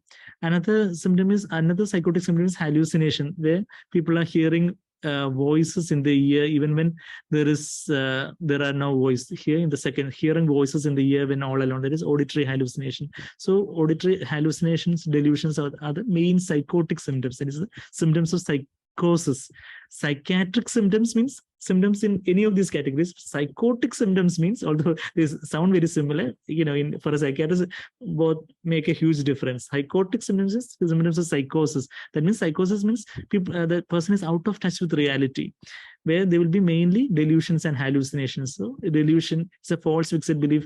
It can be just a suspicion that others are all against me. They are all planning against me, plotting against me. Sometimes actually people will say that they are doing black magic against me, they're chasing after me. So that is what we call a persecutory delusion. And there can be some other suspicions like they say that, oh, others are all talking about me, people in the streets are talking about me, so I do not want to go out, I want to always hide myself in the room here. So it can be because of the referential delusion, what we call referential delusion, that they think that all others are talking about me, they are making fun of me, they're calling me names. Even they think that, sometimes actually they go to such extremes and say that, people in the newspaper, people in the news reading in the TV, they are also talking about me, that news is referring to me, that vehicle has sounded a horn, that is referring to me only, they are giving me a signal. So some extremes of suspicions and all, that are referential delusions. And sometimes the delusion of infidelity, which I was telling, like where you are suspecting the spouse's fidelity or faithfulness falsely. There is, sometimes actually it can be real scenarios where the spouse is unfaithful, but sometimes it can be, there is a false suspicion and you're very rigid about that. So it's a delusion of infidelity. And so even delusion of control, that others are controlling me, and many types of delusions are there. So I was telling about the fear, suspicion, it can go to any extremes. And sometimes it can be some re-experiencing the trauma. I'm just enumerating the symptom of PTSD here. Post-traumatic stress disorder in severe stressful situations like war or famine or earthquake or flood or even COVID or tsunami and many things like that. Even rape victims and people who have witnessed some road traffic accidents and all, some extreme trauma they have, you're seeing somebody being murdered. So you're re-experiencing the trauma through intrusive, distressing recollections of the event, flashbacks and nightmares. In case of children, there will be some repetitive play when they are given some play dolls and all. There will be repetitive play with the same themes of that traumatic events when they are trying to, because they're not, children are not able to verbalize like adults. So, this many victims of abuse and all, in play therapy and all, there will be ways in which we are trying to elicit what really happened to them. So, and avoidance of these traumatic reminders. You do not want to go through that road where you witnessed that accident some years ago, and that persistent sense of current threat that is manifested by a exaggerated startle and hyper vigilance. You're always not vigilant but hyper vigilant, and there is an emotional numbness, and so all this can be part of PTSD, post-traumatic stress disorders, which of course needs some therapy, that means counseling, structured counseling, as well as good medicines also. And anger control problems. Anger control problems can be part of psychosis. I was telling about that boy in that city of Kerala. So it was this anger. It was not just anger control problems. It was part of the psychosis which was suffering from. So if it is just is it just the teenage or the young youth anger control problem, or is there something more than that? Is that anger outburst proportionate to the stress, or is it disproportionate to the stress? Even for severe trivial things, if the that kind of anger outbursts and that kind of things are there, so that kind of anger control problems, so unexplained physical symptoms. Actually, there would be some physical symptoms. You'll be having persistent headache. You'll be having always aches and numbness and pain. But all the tests, all the parameters would be normal. But you'll be doing doctor shopping also. But it can be just a manifestation of the stress in your mind that would be conveyed, that will be experienced as some physical symptoms. And as I already said, hearing voices in the ear when all an auditory hallucination. As a result of hearing the voices, you'll be talking back, and when others see you, they'll be seeing you talking or muttering or smiling all alone. And there can be violent behavior, suspecting spouse's fidelity, neglecting one's personal hygiene, which is also in psychosis as well as in severe depression and all. And not going for work for no reason, feeling of being controlled by an external agency, delusion of control, other strange experiences, many other delusions and all strange experiences can be there. Then actually this OCD, obsessive compulsive disorder, where you will have recurrent irrational thoughts, that is obsessions. And typical obsession is obsession of contamination, that you feel that you're contaminated all the time. You feel then, because that thought is coming, you want to repetitively wash and repetitively clean yourself. So that is a compulsion. The repetitive act is called compulsion. The recurrent thought is called obsession. So obsession and compulsion in a disorder level, we call obsessive compulsive disorder. Sometimes it can be just the obsessions of blasphemy. You get blasphemous thoughts about God, sacrilege, obsessions of sacrilege, or obsessions of blasphemy. You feel very guilty. Oh, I'm such a pious person. I'm getting these thoughts about God. Sometimes it can be some sexual obsession. You do not want to have that thought, but that thought is coming. So it can be just an obsession. Maybe it's a symptom of anxiety. When you're feeling guilty about that, this will recur. But if you're able to neglect and divert your attention to other things, and you'll be able to overcome. Sometimes you might need some medicine help also to overcome that kind of. So these kind of obsessions and this compulsion of checking and arranging symmetrically again and again. So obsessive compulsive disorder is one great big spectrum. Then memory problems. It can be just the memory problems of children studying for exams because of stress. Some memory problems can be there, or it can be the old age dementia related problems. It can be just even memory problems due to even vitamin B12 deficiency sometimes, and problems in food intake, either excessive eating or decreased eating. Sexual problems, because there won't be any biological problems, there won't be any organic problems, but because of the misconceptions, because of the unnatural expectations and so many things like that, there will be many sexual problems in men and women. Addiction to psychoactive substances, also addiction to other things like internet, pornography, video games, media, what we call behavioral addictions. Then personality disorder, the maladaptive character pattern. There, somebody is narcissistic personality disorder, that you look down upon any other person and you feel that you are, you have an inflated self-esteem. Or it can be paranoid personality disorder. You're always suspecting, chronic mistrust of others. Or it can be anxious personality disorder, like you are, you're anxious all the time. You do not want to socially interact because you're very anxious to face other people. So many, different types of personality disorders are there. Then interpersonal conflicts, which can be due to many reasons. We have to, all these which I'm enumerating are just symptoms, and we need to see what syndrome it is part of. A professional would be able to dig up a little more of the history and see the pattern and see where you really fit in. And it can be family problems. Family problems is a big, umbrella topic. So it can be anything.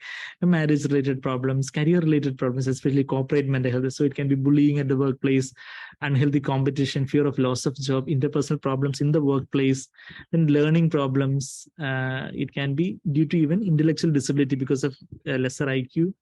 Intellectually challenged children can be there. Autistic traits can be there, ADHD, attention deficit hyperactivity symptoms can be there, and other behavioral emotional problems in the children and teenagers are there. It can range from temper tantrums to even ADHD symptoms, autistic symptoms. Many spectra of symptoms are there. Sometimes it can be just some guilt feelings that you have, that even God cannot forgive you, or it can be some spiritual conflicts or existential conflicts like that. And Bissy ma'am, can we have a quick poll now at this point before we go to the rest of the slides? Yes, I'll just put it up. Yeah.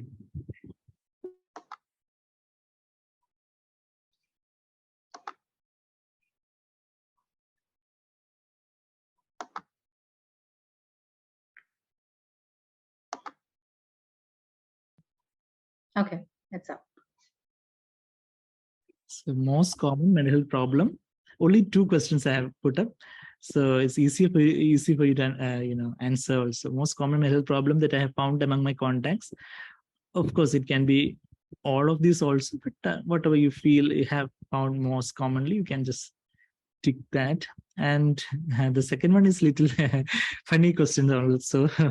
It is something to create awareness also. How will I respond if I see mental health problem in other people?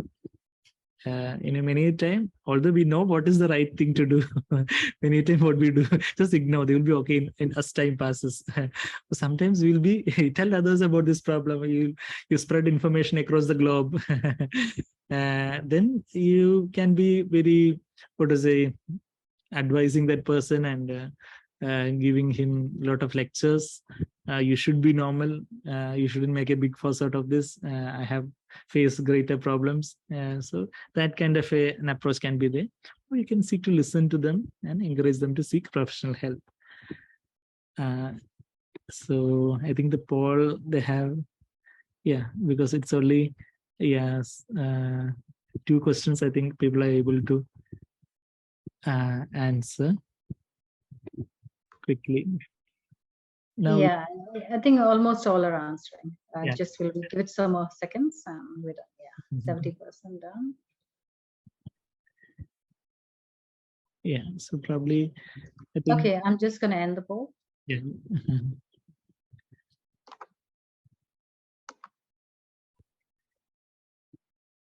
So the results are up. The results. So most people have seen anxiety symptoms in people around, and of course depressive symptoms, sleep problems, unexplained physical symptoms. Of course, actually, this is a realistic scenario that we see in the world around. And of course, most people who answered, of course, seek to listen and encourage them. Nobody would be a lecturer here.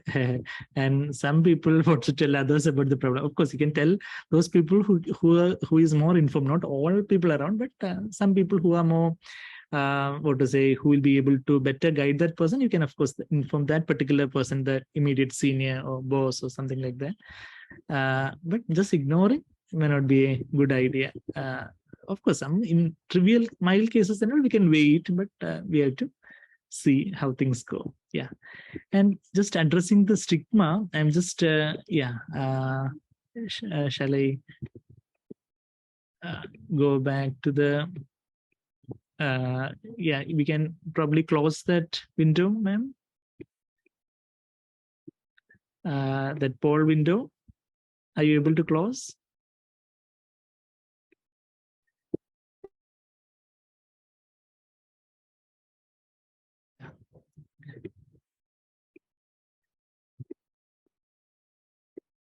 Yeah. So yeah, so addressing stigma, the stigma, one thing about stigma is that many people think that if I go to a psychiatrist, they will think that I have severe psychosis or florid mania or anything like that. But we need to know that there are different categories. Even people with some learning difficulties or some attention problem or even some sleep problem, all can go to a psychiatrist. Even some anger control issues, even some to clear some doubts, to clarify some doubts, you can go to it. So, when we know that actually people go into a psychiatrist of different categories and all doesn't fall into one category, that itself can destigmatize many a problem. And another thing that we need to know is that these things are very common. Of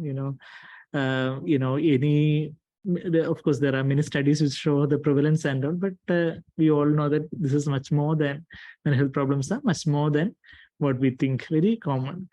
Every other person can have some symptom or other, especially for a little while in their life, and they can, when they need some help. And anyone can develop at any point of time. Nobody is immune. And it is not always the medicines. Don't think that if you go to psychiatrist, always medicines would be bombarded upon you. Sometimes it can be just the counseling. But of course, good to get screened by a good psychiatrist.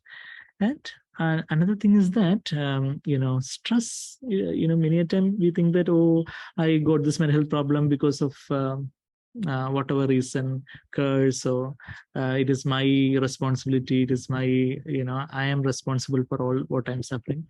Need not be always true. So sometimes actually the stress that we are living in can predispose, some genetic factors can predispose and precipitate and exaggerate even the physical symptoms also.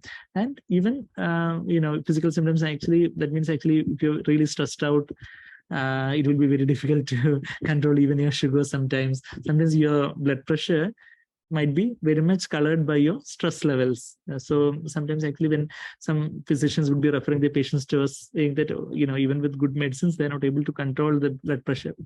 Many times, sometimes the problem would be just the, decreased sleep and stress or severe depression that the person would be undergoing. So stress can exaggerate the physical symptoms also. And so hence better to deal with the mental health problems as early as possible. And clarifying the misconceptions. I already tried to clarify in the initial slides itself. Many people think that it is lifelong medicines. Many people think that these are addictive medicines. Many people are worried about the side effects. So what we know is that the minimum effective dose only we need to. Dr. Sandeep, just to interject in between, there could be a disconnection, but if that happens, just log back in. Back in. Oh, okay. Yeah, okay.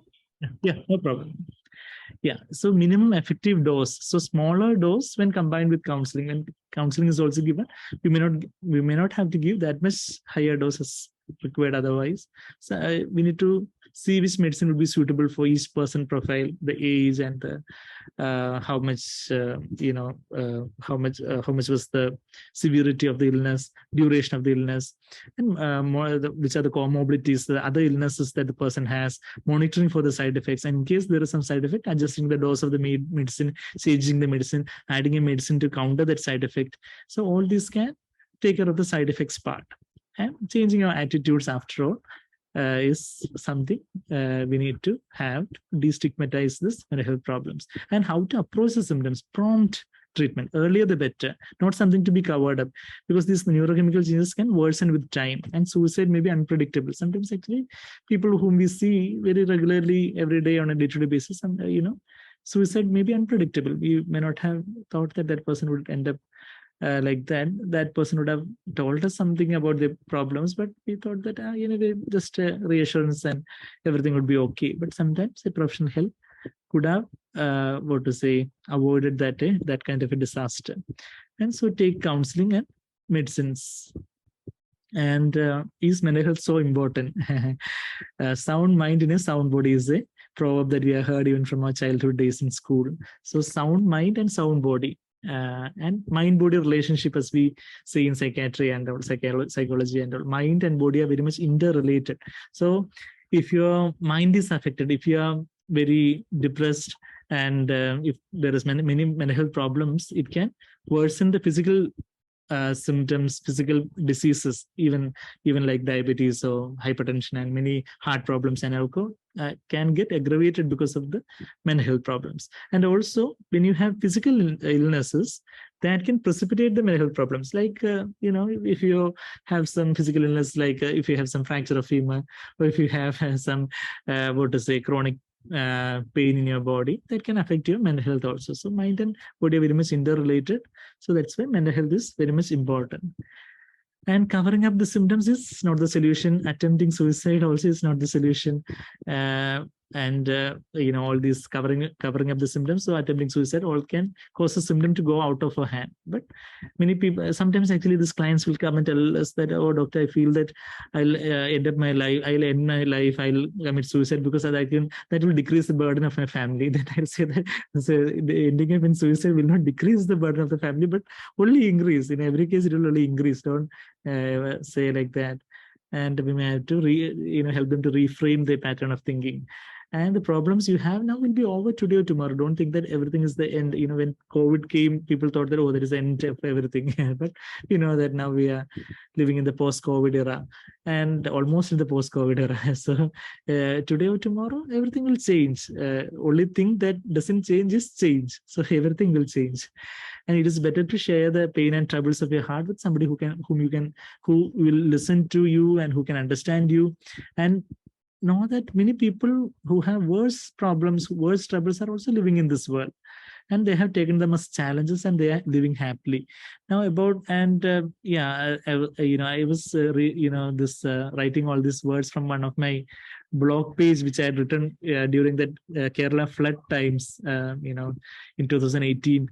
And 2019, there was severe flood in Kerala. So that time I had put these sentences in my blog page. So when I was preparing the presentation, I just pasted these sentences also onto the slides. So nothing has happened without the knowledge and permission of the Almighty, and He will give us a strength to overcome. And we can thank Him that nothing worse has happened. And no to suicide, because suicide is a cry for help many a time, and say suicide is a thief that steals the joy, steals the future and dreams and love and hope. And why no to suicide? Situation will change. Even if suppose your suicide is unsuccessful, you do not die, but there will be complications. There can be medical complications and psychological complications, social complications, guilt and shame associated with that. And if suppose actually you die, sorrow of family and other loved ones, paining all your loved ones, do you want to go to some other place where you have to give an account to God? So why no to suicide? I usually tell these 4 points at least to them and say that, please, this is not the solution. And of course, people, of course, medicines also and all will help them, but sometimes actually talking to them, listening to them and telling them to change in this perspective and all, I've seen helping people. And 5 steps to stress management, I'll quickly go through: the spiritual, psychological, physical exercise aspect, diet and pharmacological. About the spiritual ways, I have put the acronym of C, some 8 phrases starting with C I have given. One is casting, one C. First C is casting your burdens unto God. And second, this is in that aspect, this is one frame actually, that photo frame one of my clients have designed for me when I was in Karigiri in Vellore. So I requested him if this verse can be made a photo frame, and he made it like that. And to say that, so we'll be like this boy with all the burden. If you cast all that burdens onto the Almighty, you can be like the little child trusting in the Lord's arms. So cast your burdens in prayer, whatever spiritual hobbies that you have. Then count your blessings, reframe your pattern of thinking. If your cup is half glass full, you can say either the half glass is empty or half glass full. It depends on how you see. So count focus on. Even today morning, I was telling one elderly lady about this, glass, example.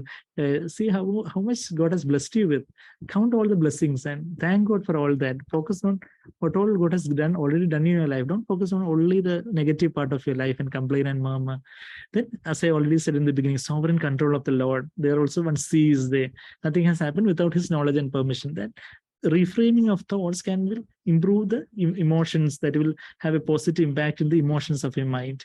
And this then another C is constraint from a higher and long-term perspective. And this Voyager 1 of NASA in 1990 has taken this picture of the universe, and they have captured this pale blue dot, and this is our Earth. So considering from a higher long-term perspective, I sometimes show this picture to my clients and say that, we are on this tiny blue dot. We think that we have great problems. This Earth itself is so big. To flight from one end of the Earth to another, it takes so many hours and so much of course. So, but this Earth is just a tiny blue dot in the vast universe, and we are trusting in somebody who is in control of everything. And when you see things from a higher long-term perspective, your thought pattern gets renewed, and your emotions will be more under control. And consider the lesser fortunate people who are suffering more than you. And of course, actually, all these specifics of many of these slides, I wouldn't have time to elaborate on all that. In one of my playlists in my YouTube channel, it is there. If you search Dr. Sandeep, Psychiatrist, Karunagappally, Dr. Sandeep Karunagappally, if you get my YouTube channel, where one playlist where understanding the mind from a biblical perspective is there, where I try to enumerate all these specifics also, but I'll just enumerate it now. Consider the lesser fortunate who are suffering more than you, and crushed to comfort. You are being crushed in some situation, but that would be to comfort many other people who would be going through similar situations in future, and conform to His likeness to make us more purer, better citizens. God has allowed these circumstances, and all these are just to help us to cling closer to the Almighty.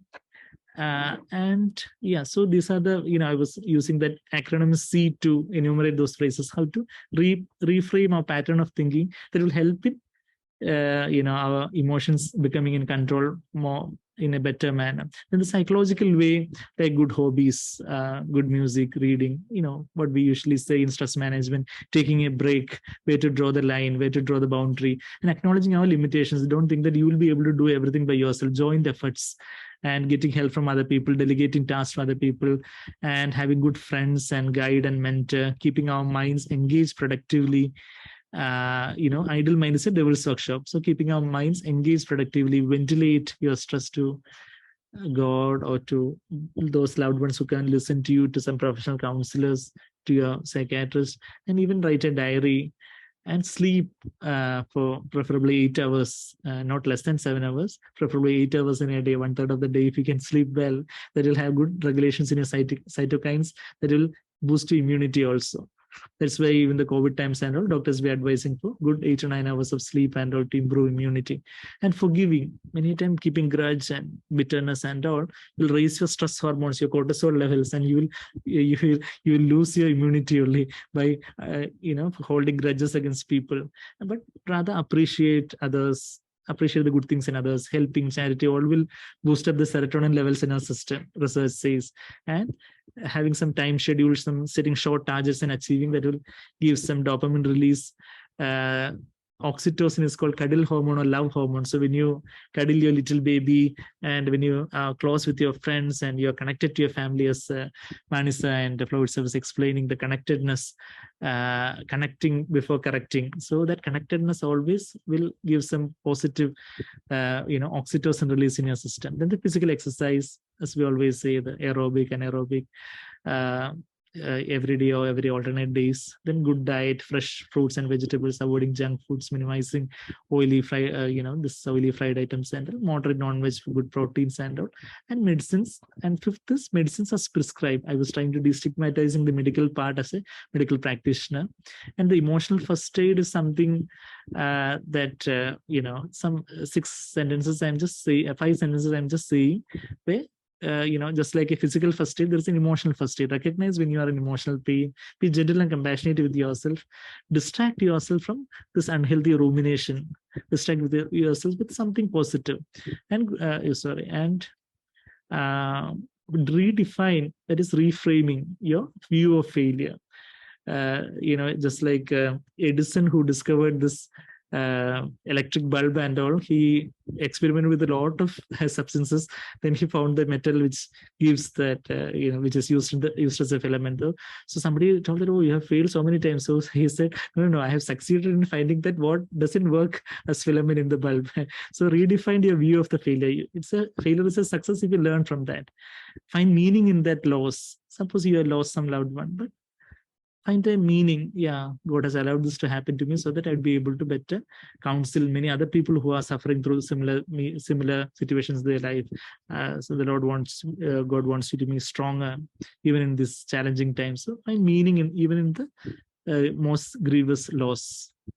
And some tips, ending with these 2-3 slides. Some tips of good mental health good mental health in workplace, optimum work-life balance, see where to draw the boundary, communication, good communication with employers and colleagues. Sometimes actually, because you do not verbalize, they do not know that you're suffering. Just verbalizing with them and say that you're not able to handle this much, and if you need some leave, take that, and take some break. Even the steady work hours, if possible, after 1 hour or so, even some 5 to 10 hours, 10 minutes of break itself can relieve much of the stress. And good socialization, even at your workplace, setting daily routines, setting realistic goals, and reconciliation, forgiving, apologizing, honesty. So it's telling about the cortisol hormone and all. Even if he's made some mistake, be honest about that, acknowledge that, and your employers would appreciate that. And avoiding unhealthy competition and comparison. And especially on the top of especially for those on the top of the ladder, sincere appreciation for those who are working for you, specific attention, care, and counseling for those who are lagging behind. As we already heard some real life examples. Why we say what we say? Because sometimes we be insisting on some standards. Why we say what we say, and empathizing with them, being in their shoes and see how things can be made better. Be having a non-judgmental attitude in listening to them, and to hear, listening ear to listen to what they want to tell us. And consider troubles as challenges. Troubles, whatever, problems as challenges. And together we will all overcome. We are all together. And none is above all the problems, but we are all together on this earth. We'll overcome together. So thank you for patient listening. Now it's the time for questions, no? Q&A. Yes, questions. So we have the Q&A. We'll just open that. And so there's a question. The first one is for Professor Mani. How do you think social work academia could build robust interdisciplinary research knowledge in this space and disseminate the same to make it relevant for practice in the corporate arena? Okay. I guess the first thing that is to be understood by everyone in the academia is the need for interdisciplinary research. This is sad but true. So much of research is focused on individual cohorts. It is focused on individual functions, departments. So point is valid. Interdisciplinary research is very, very important. Second, you made a very interesting point about how we can translate this learning into corporates. I would believe at least all that I know of in the last 40 years in academia, a very common buzzword is academia corporate interface, academia corporate collaboration. Unfortunately, though each one of them has their own expectations, I still see that there is a lot to be done in the form of collaboration. I'm sorry if I'm sounding a little depressed. I'm not. I'm actually sharing the reality, which is something all of us as senior professionals need to know, so that we are able to also find a solution for this. To look at the implementation, yes. For example, if I am able to identify women's issues, which a social work department is working on, link it up with family and child welfare issues that another department is looking after, maybe one of them is the problem and the other one is the symptom. And as Dr. Sandeep said somewhere, we need to find the root cause. So I appreciate the intelligence of the question, and I always support that we need to do interdisciplinary research, and it should go beyond social work departments. In Floyd's example, he spoke about how the non-performance of someone in the production department was actually a personal issue, or someone's non-performance in marketing was a human resource issue. Perhaps we need to acknowledge that the problem exists. We need to have the maturity to find the solution. And most important, sometimes solutions are found, but we don't have the determination or the gumption to implement them. So research is one thing, findings are another, and the third is implementing them for greater effectiveness. If we're able to do all of this, even if we're able to do one bit at a time, I'm sure there'll be a lot of progress in various such health issues, which often are one, not discussed, or two, discussed only in silos. That's my response to your question. Okay, Bissy was saying something, yeah, you are muted. Yeah, the next question, actually, I missed that one. The question for Mr. Almeida, that's for Floyd. What role do you think social work practitioners, bracket, professionals with social work academia training, could play to innovatively address mental health challenges at the workplace globally? And then there's another, okay, so let Floyd finish. There's one more for Mani, yeah. Okay. Thank you for the question. Very interesting. And being a graduate from the Tata Institute of Social Sciences, I can say you can make a significant difference. However, having said that, there is something that you need to do, or social work would need to do, social work practitioners. I mean, there are a lot of social work practitioners who from the Tata Institute today are leading minds in handling human resources and other things. When I coach my people, when they have similar questions as to what can a professional do, I give them something called Q Care, Q and the letter CARE. And what does that mean? And something probably you could reflect on. Q is qualifications. Yes, you are a social work professional, very well accepted. Okay, but then you have to go beyond that. Care. C is what capabilities does that give you? You have the knowledge. What capabilities that does give you in terms of problem solving? A is action. Okay, you've got your capabilities. What action have you taken? Okay. R is results. What results have you achieved? Anywhere in the world, even in a corporate scenario, you get the job because of your qualifications, but you get the promotion or you get the termination because of the results. Okay, so if looking at it from a corporate perspective, it's value for value. It's a value exchange. So I'll go back to Q is qualifications, C is capability, A is action, R is result, and the E is effectiveness. I mean, you get a result. Everybody gets a result. But is it the result you want? Have you made the difference that makes the difference? So effectiveness, and then the other three, effectiveness, education, evolution. So it didn't make a difference. How did that educate yourself? And the other three is, if it did make a difference, you got the education, you know what your strengths are, your weaknesses are. The last E is evolve to going for bigger challenges. So I would ask you to reflect on what have you done with your qualification. Now, I don't want to sound respectful. I respect your capability, the results you've achieved, etc. But that's how you need to go. And once you've got this with you, there are a lot of human resource forums. There are a lot of NGOs. There are a lot of companies who are looking for people. This is the decade of mental health. I'm saying decade because companies have realized that it is people who make the difference. Every time when we were kids, we were told you are known by the company you keep. I will say this, a company is known by the people it keeps. It makes a significant difference. So if you have got the Q care and you are willing to step forward and show the results you can deliver, anybody is willing to talk to you, starting with me. But at the end of the day, it's results. It's a value exchange. People are willing to trust you based on what you have proven to do and then what they believe you can do. I hope I've answered your question, and I wish you the very best moving forward. Yes, that's an amazing answer. And let's move on to the next question. So now that's for all the panelists. What are your thoughts about social anxiety? How would you advise to overcome the same? So I would start with Dr. Sandeep. Social anxiety. Okay. Yeah, I was already mentioning about social anxiety in my presentation also, as you would have heard.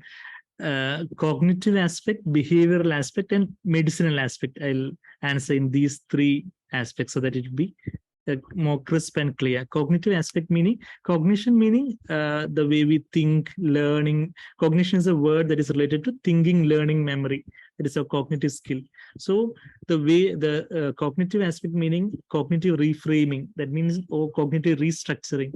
So social anxiety, basically what is social anxiety? You are very anxious in your social situations. You do not want to interact with others, or you are very anxious that you feel that you would be judged and all.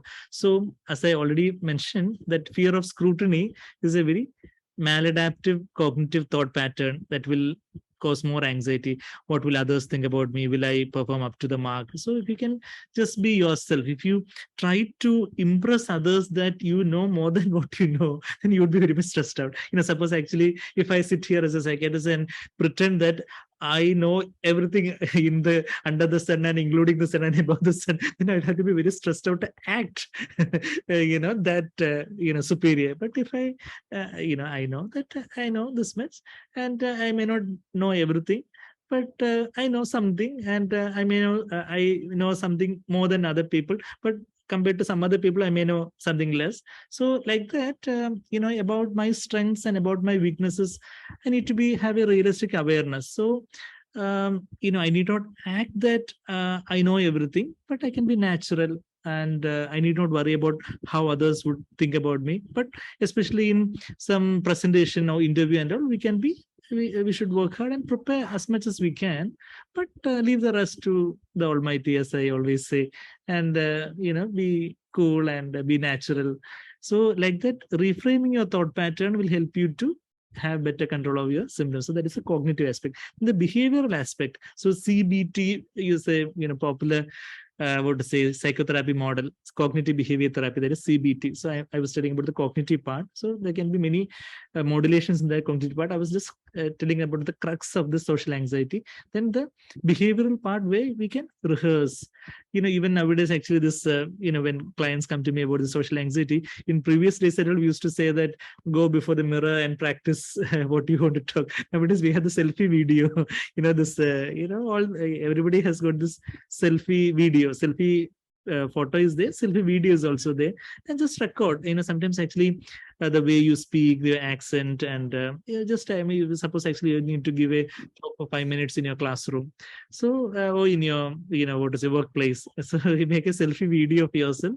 You need not even tell your parents or friends to record that. Even in the selfie video mode, you can just record, and you say as if you imagine that you are in that stage or wherever, and you do that, and then you see whether your mannerisms and your accent, your modulation of sound, everything is all right, and just improve yourself. And if you're more comfortable, then you can have a real life performance in front of your parents or your close friends, who wouldn't judge you and criticize you, but rather appreciate and encourage you. And so increase that social circle. So first you in the selfie video, then in a social circle that would that is most supportive to you.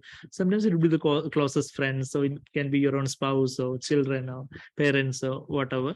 And sometimes it can be, and then increase the circle gradually.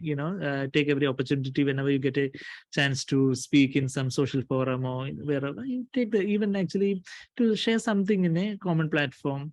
And sometimes actually it can be, start with probably one sentence only, but after that, sometimes you practice makes perfect. And like that, that is what we call graded exposure. That means there is some psychology tip, and this means that in a graded manner you are getting exposed to that anxiety provoking situation. So you can make even a list of anxiety provoking social situations, and you can put what we call as a SUD, subjective unit of distress. So what is the most distressing, or what is the most anxiety provoking social situation? You can imagine probably you are facing 1,000 people audience or whatever. Or the least social anxiety provoking situation would be probably you are speaking to your spouse, or you are speaking to your family alone. So like that, you make a list, and in that in a graded manner, increase the social circle and overcome gradually, and even some relaxation exercises, deep breathing exercises, some even physical exercises, and some, so that there is the behavioral aspects. All these things will help. And then the medicine aspect, that's what I was trying to say. Even sometimes actually, if it is too much of a anxiety that is really making you dysfunctional, incapacitating anxiety and all, then actually a small dose of medicines and many good SSRIs and many good group of antidepressants and anxiolytics and all are there, which will help you to feel better, and that will help you to face that situations that, and after some time you may not need all that. After sometimes you can taper off all that and all. So that was what I was trying to say about the cognitive aspect, the behavioral aspect, and the medicinal aspect, and hope other panelists who are experienced social speakers and I will be able to contribute more. Yeah, so Floyd and Dr. Professor Mani, what are your takes on social anxiety? I'll speak from not from a medical perspective. I think Dr. Sandeep has done a fantastic response to that. But if based on, again, my coaching experience with people who did have this anxiety, I don't know what anxiety you have, social anxiety, but I would do three things. Starting from tomorrow, you maintain a diary, okay? And keep a note of what situations, what anxiety you have, and what do you believe triggers it. Keep it from today, or today is a good day to start, nothing better than now. Start from today till the end of Feb, okay? Notice what are the issues that you have in terms of anxiety and what triggers it, what circumstances, etc. Keep a diary. For the next, after you see that, after you know yourself, okay, then identify 3 areas which you want to change, not more than 3 areas. Set up milestones for each month, okay? And then target that and move forward. So once by the end of Feb, you know what kind of a person you are, what kind of pattern of behavior, thoughts, etc. you have. Then you identify 3 areas which you want to improve. Set up your milestone, March, April, May, June, all the way up to December. Don't take big steps, small steps, okay? Small steps every day. The longest journey starts with the smallest step. And then based on, if your issue of social anxiety is expressing yourself or being in an environment where there are a lot of people, I would strongly recommend that you join a Toastmasters club. I mean, I'm a Toastmaster myself. Go there. It's a very encouraging environment. Find a Toastmasters club and you will start learning, because the best way to get over your fear is to face it. Okay. Face your fear, go through it. It's not going to be easy. It's not going to be easy. I'm not going to fool you saying that, once you think you're going to be successful, you'll be successful. That's good for advertising. It doesn't work in real life. Make the effort. Find 2 or 3 people who cheer you. Find a cheerleader. Ideally, if you're married, your spouse would be excellent. Go with her to the Toastmasters meeting. Make mistakes, okay? Mistakes is a route to success. Mistake is a way to learning. Don't be ashamed of making mistakes. The whole world make mistakes, okay? So don't worry about that. And that's what I would say. Get practical, get measurable, and get moving. That's okay. it. To kind of encapsulate what Floyd and Dr. Sandeep said, I'm sure many of us have heard of this very old but very popular song, Kuch to log kahenge, logon ka kaam hai kehna. So I think this is precisely what we should remember always. Don't worry about log kya kahenge. Are you aware of what you are going through? Do you care to find a solution? And do you have the guts to go and implement it? This is what we often say, aware. Are you aware? Do you care? And do you dare to go to a counselor, find a solution and implement it? I believe these are the main important things to keep in mind. Unfortunately, we've all gone through a psyche where we're always waiting to catch somebody doing something wrong.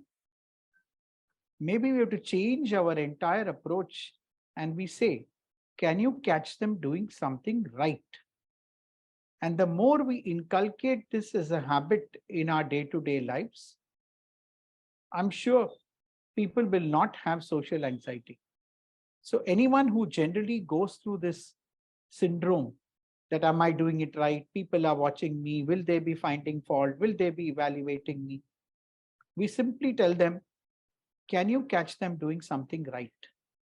And my last example on this is to faculty. Students are often evaluated by faculty when they write their exams, do their projects, do their submissions. Also valid in the corporate world is the superior evaluates the subordinate. Over a period of time, we've been hearing of things like the 360-degree appraisal, where your subordinate, your colleague, your peer, your customer might evaluate. People are actually hypersensitive to the subordinate evaluating. My only reference to them is actually your subordinates evaluate you more than anybody else. It's just that they're getting a chance to fill a form now about you. So let's keep all this in mind, that if I'm able to work in silence, my success will make all the noise. This is the approach that I would recommend to everybody who's worried about social anxiety. Thank you. Yeah, I think also to sum up, I would say that in today's day and age, there's just so many resources to kind of tackle social anxiety. So kids can go into so many snippet talks, and so there's a lot. I think it's kind of I mean, it's a catch-22 because you also have a lot of gadgets. So actually, you have so much of anxiety because you have these gadgets and you're always glued to them. Okay, so let's just move over to the next question. So this is, I think that's, if you have a boss, that's Joe's. If you have a boss who is too moody, depressed, and maniac, wow, typically showing the signs of bipolar personality disorder, how could one seek to help? How could one seek help for himself in a conventional service organization? I think Dr. Sandeep, I guess, because this is very typically psychiatric here. So, okay, over to you, Dr. Sandeep. Yeah. So if you can get connected to, if you can contact his spouse, his or her spouse, or immediate boss, and see how quickly that person can be taken to a psychiatrist. Sometimes actually the patient may not be willing to come. That time also the relatives can go and share their struggles so that the psychiatrist can guide them as to the next step. As what can be done, whether admitting the patient if it is too much of a problem, or in whatever feasible situation according to the laws of the country. Even actually the Mental Health Care Act 2017 and varying laws in different nations. So this would be an international audience. So sometimes actually in some countries it will be against their will. We cannot admit even if they even if they are out of touch with reality and all in some countries. So some countries it might be the laws would be different. So according to the laws of the country, if you can somehow contact any of the closest contact like spouse or parents or brothers, sisters or someone like that, or even the boss above them who can guide them better, and getting that person to a psychiatrist chamber as soon as possible. Or if that person is unwilling to come, at least this closest that what we call the primary caregivers, the family members to come and talk to the psychiatrist and discuss the situation so that the next step can be, next step can be negotiated and sorted out. Bissy ma'am was telling something, ma'am. You were muted. No, actually, because I think also there is, I think it's a boss subordinate situation too. Oh. So what do you do? You know, because you've got to report to him. I guess that's how it. I think that's also an angle. I think that's also what's reflected in the question, because you're a subordinate, he's your boss, and you know, what do you do? Because he's constantly being maniac towards you, and then you know he messes up your life at work, which is like 8 or 10 hours a day. So what do you do? I guess that's also, you know, so could you? I have one response for that coming from both corporate and academic experience in boss subordinate relationships. It's rightly said, right? You can choose anything in life, but you can't choose your boss. So that's one. Secondly, this is a very naughty statement, but listen to it very carefully. Discover your boss's weaknesses. Now, let me complete. Don't jump to conclusions. Discover your boss's weaknesses. Make them your strengths. And in the process, what you do is you complement him, you supplement him, you collaborate with him. And I'm very sure over a period of time, you become an indispensable part of the boss's entire department, community, social group, and what you may. Very often, as I said before also, we're used to catching someone doing something wrong. If we're able to take a positive approach to the whole thing, that look, my boss has the following weaknesses, can I make them my strengths? Automatically, you'll see the collaboration happening. So this is totally an experience-based approach, nothing medical about it, but it works. It certainly works. And then, of course, Sandeep can help you if there is more distress. I think I was talking of the eustress. Floyd. Okay. I come with a very different perspective. Okay. Your career lasts for 40 years. How many of those years you want to work with a boss who's a pain? Okay. It's very commendable that you want to help him, etc., etc. But just remember one thing. Okay. You have a job because you have a family. You don't have a family because you got a job. Okay. So your boss is going to affect your personal life, your wife, your kids, and all that. Are you willing to invest time trying to help him while you can manage your other responsibilities? Great, go ahead. But remember two things. You are going to be impacted if the culture is too toxic. As a responsible person towards yourself and to your family, find another job. Okay, it's great to help people. Okay, but know your limits and know your priorities. Thank you. Yes, there is one more question in the chat. And also talking about toxic cultures, sometimes I think, Floyd, it may not be always possible to leave, especially if it's a kind of a good job. So, you know, I think that's also a perspective, because you may not be able to leave the job, so you're forced to stay. But I guess, yeah, you can help the person. Okay, there was a question in chat. Sorry, you said something, Floyd? You made a valid point. I don't mean handing over your resignation letter tomorrow. I mean, think about it and start exploring options. Yeah. Start searching. Yeah, because some of the best jobs sometimes come with the most toxic people. So, yeah, but then those are golden handcuffs, right? Those are golden handcuffs. Yeah. You can't sell your health. Yeah. You can't sell your health for a wealth you can't enjoy. My opinion. That's it. Yeah. Okay. Now the question in the chat is from Satyajit. He asks, oh yeah, if you have, oh no. I think we have covered all the questions. No, there is a question, one more question. Isn't this a case for how to resolve your work site? Hang on, how do you resolve your work site crisis when many of your bosses gather to trouble you without your much trouble? But I don't know, I can't go through that. Oh my God. So basically there's a work site crisis because the bosses are being a pain. Yeah. So there is an answer there. Isn't this a case of corporate intervention? The boss should be placed on leave until they have received the help.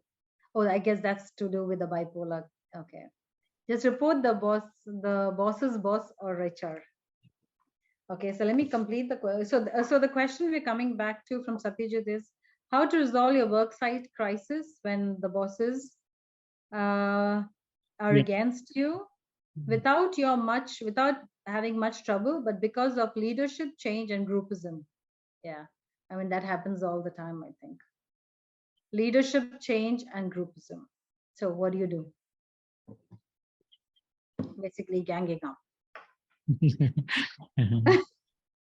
Well, here I take a leaf out of Floyd's book to say that better vacate that place at the earliest, because if dealing with one boss is enough, but dealing with a group of bosses is going to be a bigger challenge. So let's be honest and practical. There can't be always very happy, hunky-dory solutions. Sometimes moving out of a toxic environment could be the best thing you do to yourself.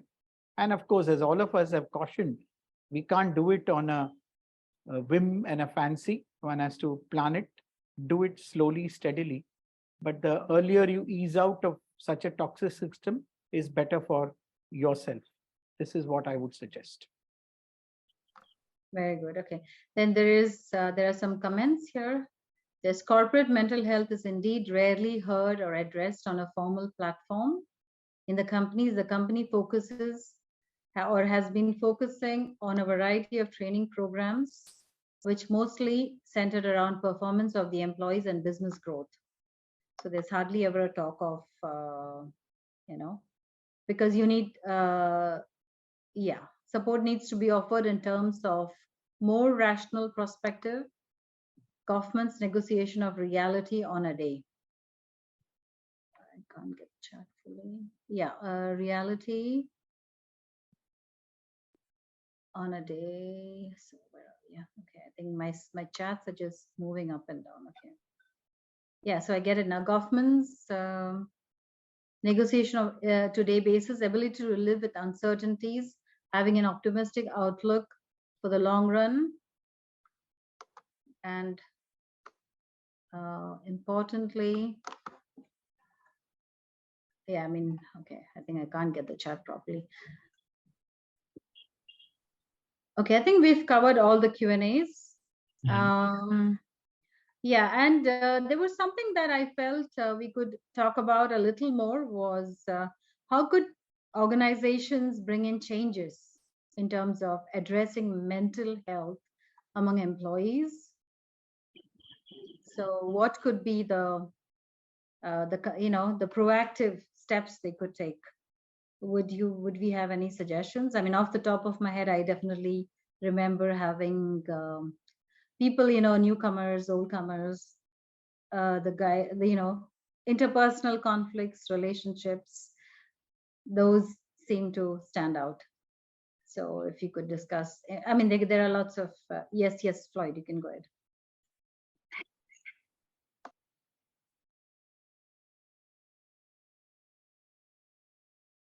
Floyd, you're muted.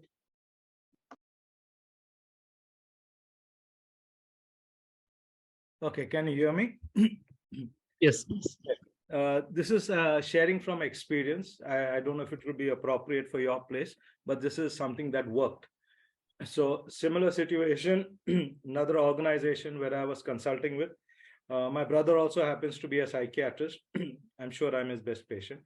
But anyway, coming back, we introduced coaching. Okay. Because I think one of the earlier participants mentioned that there's a lot of training being given to people. So I don't know whether it's related to this. The important thing is, okay, step one, identify the influencers and the key managers, okay, of the organization. Then take them through a process of coaching. The coaching which we used was called the GROW model. Okay, which is what's your goal, what's the reality you are facing, what's the options you have, and then what's the way forward. Okay, that's separate by John Whitmore, who had done that, the GROW model. So we trained the managers in this. We enhanced their sensitivity for two things. One is to be able to identify where there are issues in the system. Employee who's going through stress, an employee who's having a challenging situation, which may or may, whose performance may or may be affected. It makes a big difference. Once you've got these people, it's like your first aid, right? It's like your first aid within the organization, or your first responders in a fire. People who would go there, identify this and move forward. Then we also identified, of course, the company had a psychiatrist within the organization. So whenever they had an issue like this, where the influencers or managers were able to identify that there are problems in performance or in behavior with an employee, they were trained to identify this. They then reported it to the psychiatrist. The company had a policy which had, I think it was 3 free visits to the psychiatrist, the first 3, to identify if there is really an issue, and then based on that, the medical insurance, etc., would take part of it. See, the many companies have a lot of good intentions, but unless that intention is converted into action, and that action gives effective results, nothing really works. So if you have an organization and you can speak to your HR, suggest something like this, or maybe you are a HR practitioner, maybe this could work for you. I mean, I don't know the details, but this is my suggestion based on this particular company where it worked. And what happened was the culture of the organization changed, starting from the boss, defined as CEO, because he went through this entire coaching process and he himself realized it. So what happened? Managers stopped becoming policemen of performance. They became partners in performance. So the people or their teams realized that I can trust my manager because he has my good at heart. So, at the end of the day, the real true customer of an organization is its employee. If your employees are not happy, you aren't going to generate happy customers. If you aren't going to generate happy customers, you aren't going to generate happy revenues. So it's a cascade. Maybe it's enlightened self-interest. But at the end of the day, it's very important that your people, at least key influencers and managers, are trained to spot and at least provide, first responder assistance. That's it. Thank you. I guess what Floyd said simply begins by initiating the culture, and that could be done by having regular awareness sessions so that various stigma are eliminated from the minds of the people. The moment the management begins this, I think it's a wonderful first step in the right direction. Just like someone rightly said, you may have training programs on time management, you may have a training program on communication skills. Can we also start having awareness seminars, conferences, discussion forums, invite counselors, invite psychiatrists, just to increase the awareness? And then people might start reflecting. And then, of course, everything that Floyd said is a great case study that people can try to implement in their own organizations, with a sense of purpose that we want to help the employee perform better. We want to help the employee become a better human being. We want to help the employee become happier at the workplace, because all of us know that we cannot discuss happiness at the workplace with happiness at home, and vice versa. So I guess this is a simplistic model which every organization should be encouraged to do. Few of them have started doing it, especially during the pandemic, post-pandemic, to take care of so many of the psychological issues such as alienation, work from home, pressures of not being in the normal social circles that one is part of, the chai club, the cigarette club, and what you may. And suddenly that alienation has created a lot of mindsets. I guess this is the need of the day, and glad to note many companies are actually doing it. So somewhere the beginning has happened, more of it to come by sheer sharing of best practices, which many organizations do tend to do, and many forums try to advocate at every given point in time. There is an additional comment from Mahindra. He says, from my experience, the companies have in-house visiting medical doctors, attending to general health of the employees. Unfortunately, mental health issues are not attended to, giving importance and recognizing them. Mahindra, I'd like to very specifically tell you, in most of the Tata Group companies, There is a counselor who is available on site twice a week. And this is not something started today. It's been there for the last 20, 25 years that I know of it. But I fully endorse what you're saying, that this has to be more widespread. It can't be just saying that these companies do it and they are role model companies and they are fantastic. It has to become a way of life.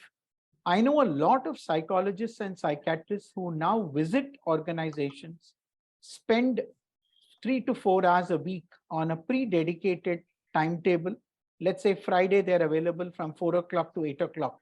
You can seek appointments from them on a one-on-one basis and try to find solutions to whatever mental health issues that you might have. The change is happening, trust me. And there are many such case studies. And if you look at the best places to work surveys, you will find that there is a lot of emphasis given to those companies which are paying attention to mental health as much as they do to physical health. The change has begun, and I'm sure a lot of it is going to permeate across all types of organizations, small and medium enterprises, multinationals, Indian companies, because mental health discussions, I guess, are being seen as more acceptable norm today than ever before. This is purely out of experience that I'm sharing this. And Sandeep and Floyd echo it in their body language because they themselves have come across this at some point in time or the other. So there is Suj Chandrasekhar who said that also, just, because when a new chat comes, this one goes off. So Suj says that, what does he say? Yeah, he says Also become a stronger person and don't assume the role of a victim. Empowerment is utmost. So I think that's a lot of sensible advice right there. So does anybody else want to speak? Any of the participants, or do you all have any more questions? Floyd was raising the hand. Yes, Floyd. Just a point, I think what Professor Mani said is so true, that a lot of companies have this information, have this kind of, support systems. The only one caveat is, what does the company do with this information? And that's where the trust factor comes in. Does the company use this information to say, oops, Mr. X has a mental health problem, so he shall not get a promotion? Or, we should consider whether we should find a replacement. And the whole factor of this being successful depends upon the trust factor, because any relationship is based on trust. If the company abuses the information, then nobody is going to go to the psychiatrist, no matter how much they suffer, because they say, okay, if that happens, no salary increase, performance goes down, no promotion, kya fayda hai? Okay. So I think the most important thing is for the company to ensure that irrespective of whether its employees take help or not, this in no way colors their decisions on career progression, promotion, and salary increment. And I think that is a corporate responsibility. If the company cannot do that, find another company. And since Floyd said that, since Floyd said that, just want to add, in our educational institutions of the ITM group, we have a counselor who comes in twice a week and is available in a separate room for students who can meet them and have their own discussions.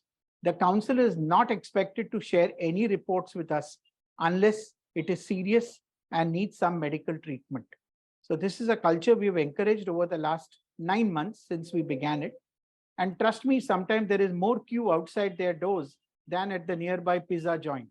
So that's the way we are seeing that students do need a let out with someone, as Floyd said, whom you can trust.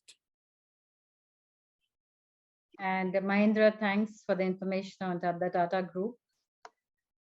Actually, Mahindra, since you talked about it, I actually got placed in in the welfare department. So I actually know they do it. That was my first placement. Yeah. So okay. And there's a lot of thank yous. Okay. So is there any more questions? Suja has also become, that we've dealt with that. Well said, Floyd. Then very valid points. That's, I think.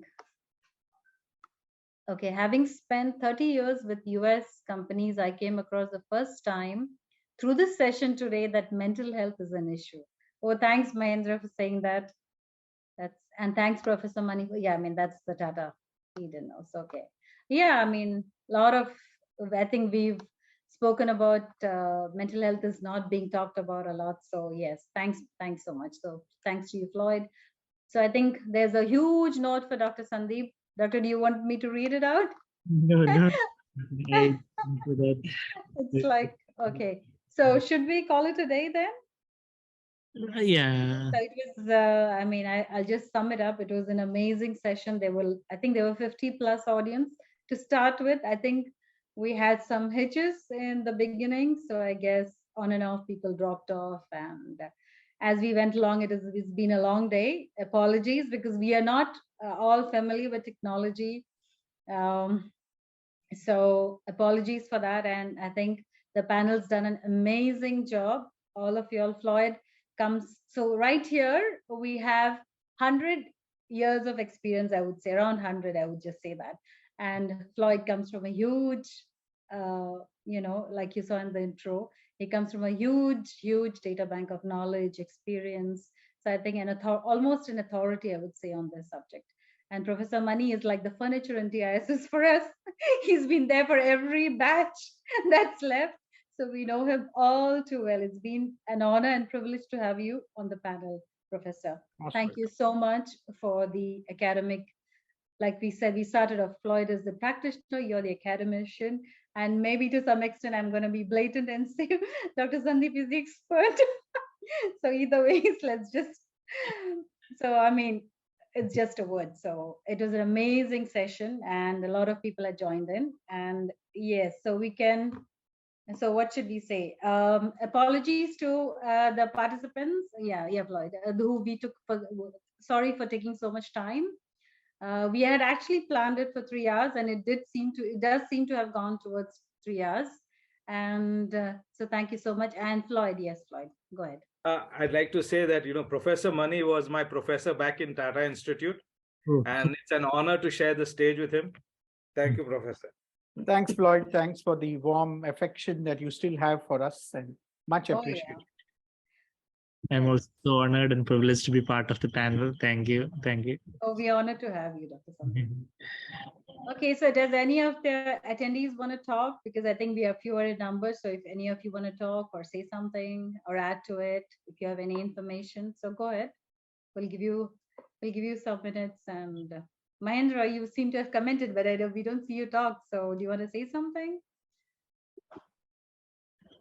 Are we muted? I think is the audience muted? They have to raise their hand. Yeah. If you raise your hand, then we can.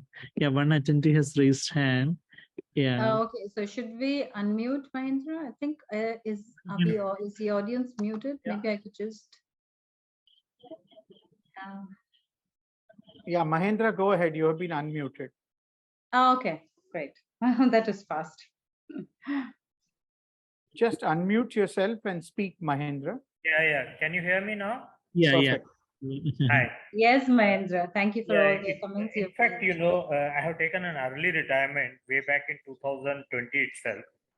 My last job with Johnson & Johnson, before that Colgate-Palmolive.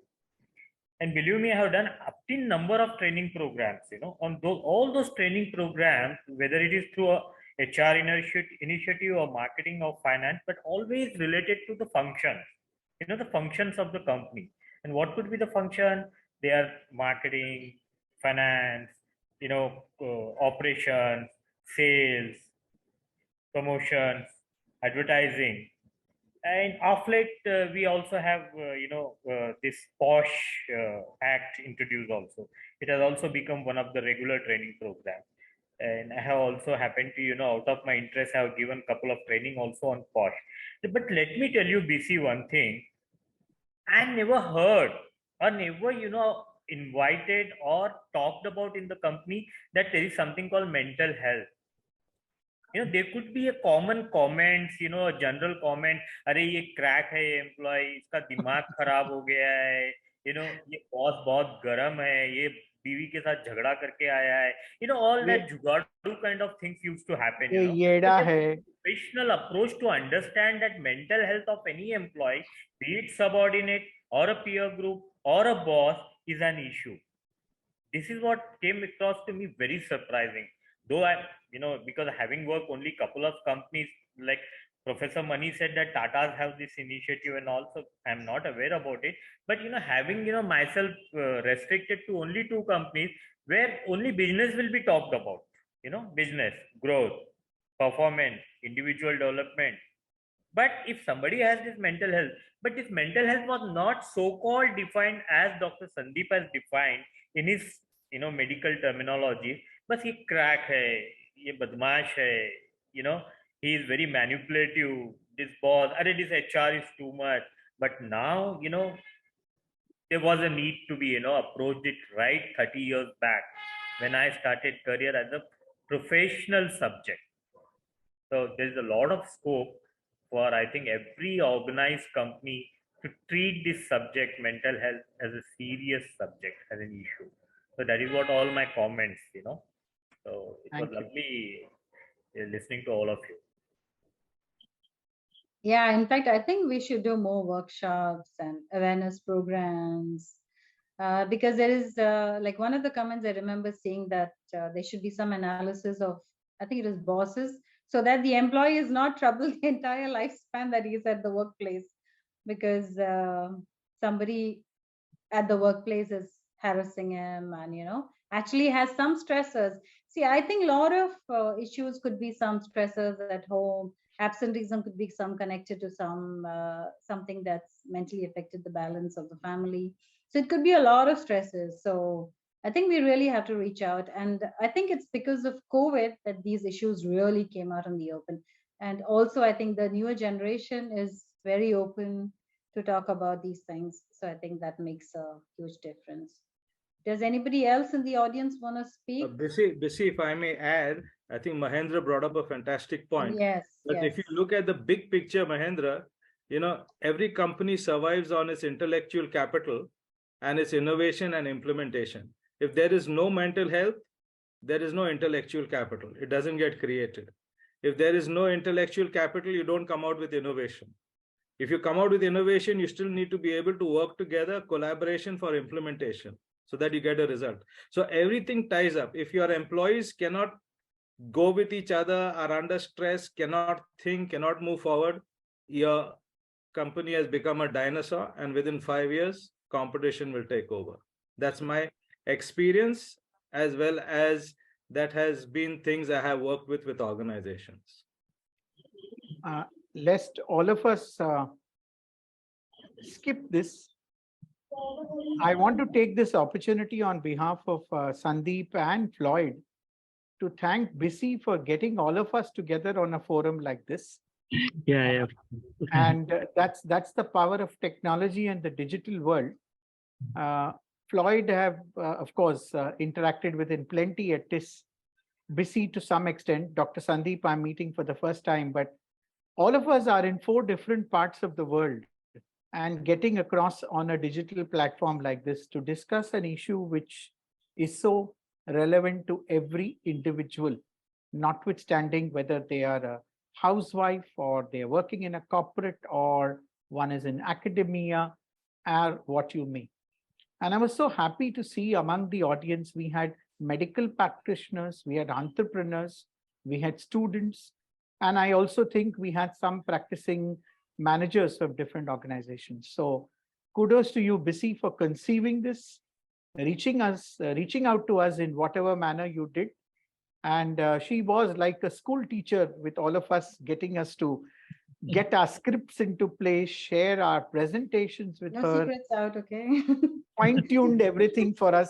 And I think it's a happy secret to share because we're all seeing that the end result was very fruitful and there was so much learning for every one of us who was out here.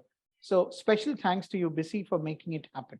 My pleasure. It was an amazing experience.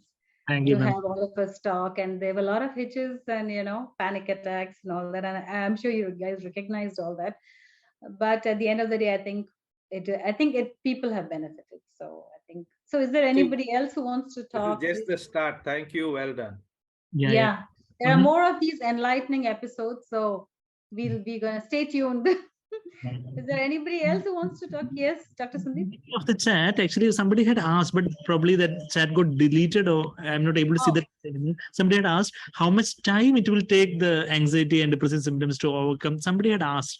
I don't know the name, whether that participant is still there also, I'm not sure. But just I want to say as a medical practitioner that it depends on each person, depends on the severity of the symptom, the duration of untreated symptoms, and what are the current stressors. So it depends on each person. It varies. Some people, even within a few days, even with first dose of medicines, we have seen, even with just the visit to the psychiatrist itself, people start improving. I've seen like that. But sometimes, actually, some people it might take days and weeks and months. Some people, to get the symptoms to be really stable, it might take even a few years for a small percentage of people. So depends, it varies from people to people when it comes to the duration of time that is needed for improvement. But never lose hope. Everything can be overcome, and we all are here to help any sort of problem that can arise. Yes. All right. Okay. Yes. So I think we should call it a day. Is there anything else that needs to be addressed? I think one of the major issues that I had always noticed was organizations not having training programs. So could Dr. Sandeep talk something about training? I mean, just a brief, we'll wrap up. What could a corporate, we did delve on it. I mean, we did talk about it. And Mahindra also pointed, organizations could do training programs to identify these. They can, the training programs where they can instill awareness to the the employers and employees that this kind of problems exist, and it is not always the laziness, it is not always manipulation. Sometimes it can be some underlying mental health issues that comes across as some this absenteeism, and some comes across like some lazy behavior, some things like that. So if some maladaptive behavior, unhealthy whatever scenes are occurring in the company, getting help from a professional counselor, and as possible from a psychiatrist. Many a time I also get references from many psychologists and counselors from the who'd be working for some companies, for some IT companies, and all. They'll be referring to me. Even over nowadays, because of the Zoom facility, Google Meet and all, we can have online appointments, and also they can refer to appropriate persons in any part of the world. And so training programs can target on instilling this awareness, and even this whatever is being recorded and all, it can reach out to many of these people at the top of many of the institutions and all. They'll have better awareness about how to better help people who are suffering in the mental health realm. I think awareness is the key. Yes, Floyd, go ahead. I think a lot of companies have training programs, and but I think where the fault lies is that you measure the success of your training program by how many programs you had, how many people attended, and how many hours were spent. Those are all very good transactional measures, but you don't have any transformational measures. What do I mean by that? You also need to measure, after you had the training program, how many number of absenteeism dropped, unexpected, unplanned leave days dropped, number of indiscipline issues dropped. You need to have a measure, because what gets measured gets managed. Otherwise, it's a nice feel good, I did training, we did so many training hours, but what's the impact? For any initiative, in my opinion, you need to look at effort and you need to look at impact. By that, I mean results. So a company should be very clear on how they are going to measure the results of these training programs. Otherwise, it's something that happens year in, year out, no benefit. That's my submission. Have a measure and monitor it. Yes, I think that's amazing. Yes. So I think, is there anything else that I think we should, oh, there is another chat. I see another Q&A. Oh, thank you. Excellent sessions. Okay. That's a doctor saying that. Okay. All right. So I think, is there anything else that we need to talk? I think we should stop now, right? Good What night. doesn't feel like stopping, right? I think we have to call it a day because we are well beyond Yeah. 8:30. Yeah. So there is another chat. Okay. Thank you for the excellent session. Okay. Thank you very much. Okay. So I Bye. think we shall call it a day. And this is, like I mentioned earlier, one of our enlightening episodes, which is mental health. We will do other deep dives later, chats, or we'll go deeper. So look out, watch out. We have more of these sessions coming. So thank you everyone on the panel and the audience. We had 50 plus to start with. I mean, I think we just went on. So thank you so much for the audience appreciation, questions, chats. Thank you. And I think, is there anything that the other in the panel, everybody in the panel wants to speak? Anything else to sum up, or Nothing. I think we'll stop, right? Or okay, so Bye-bye. bye-bye. Namaskar. Namaskar. Bye. Thank you.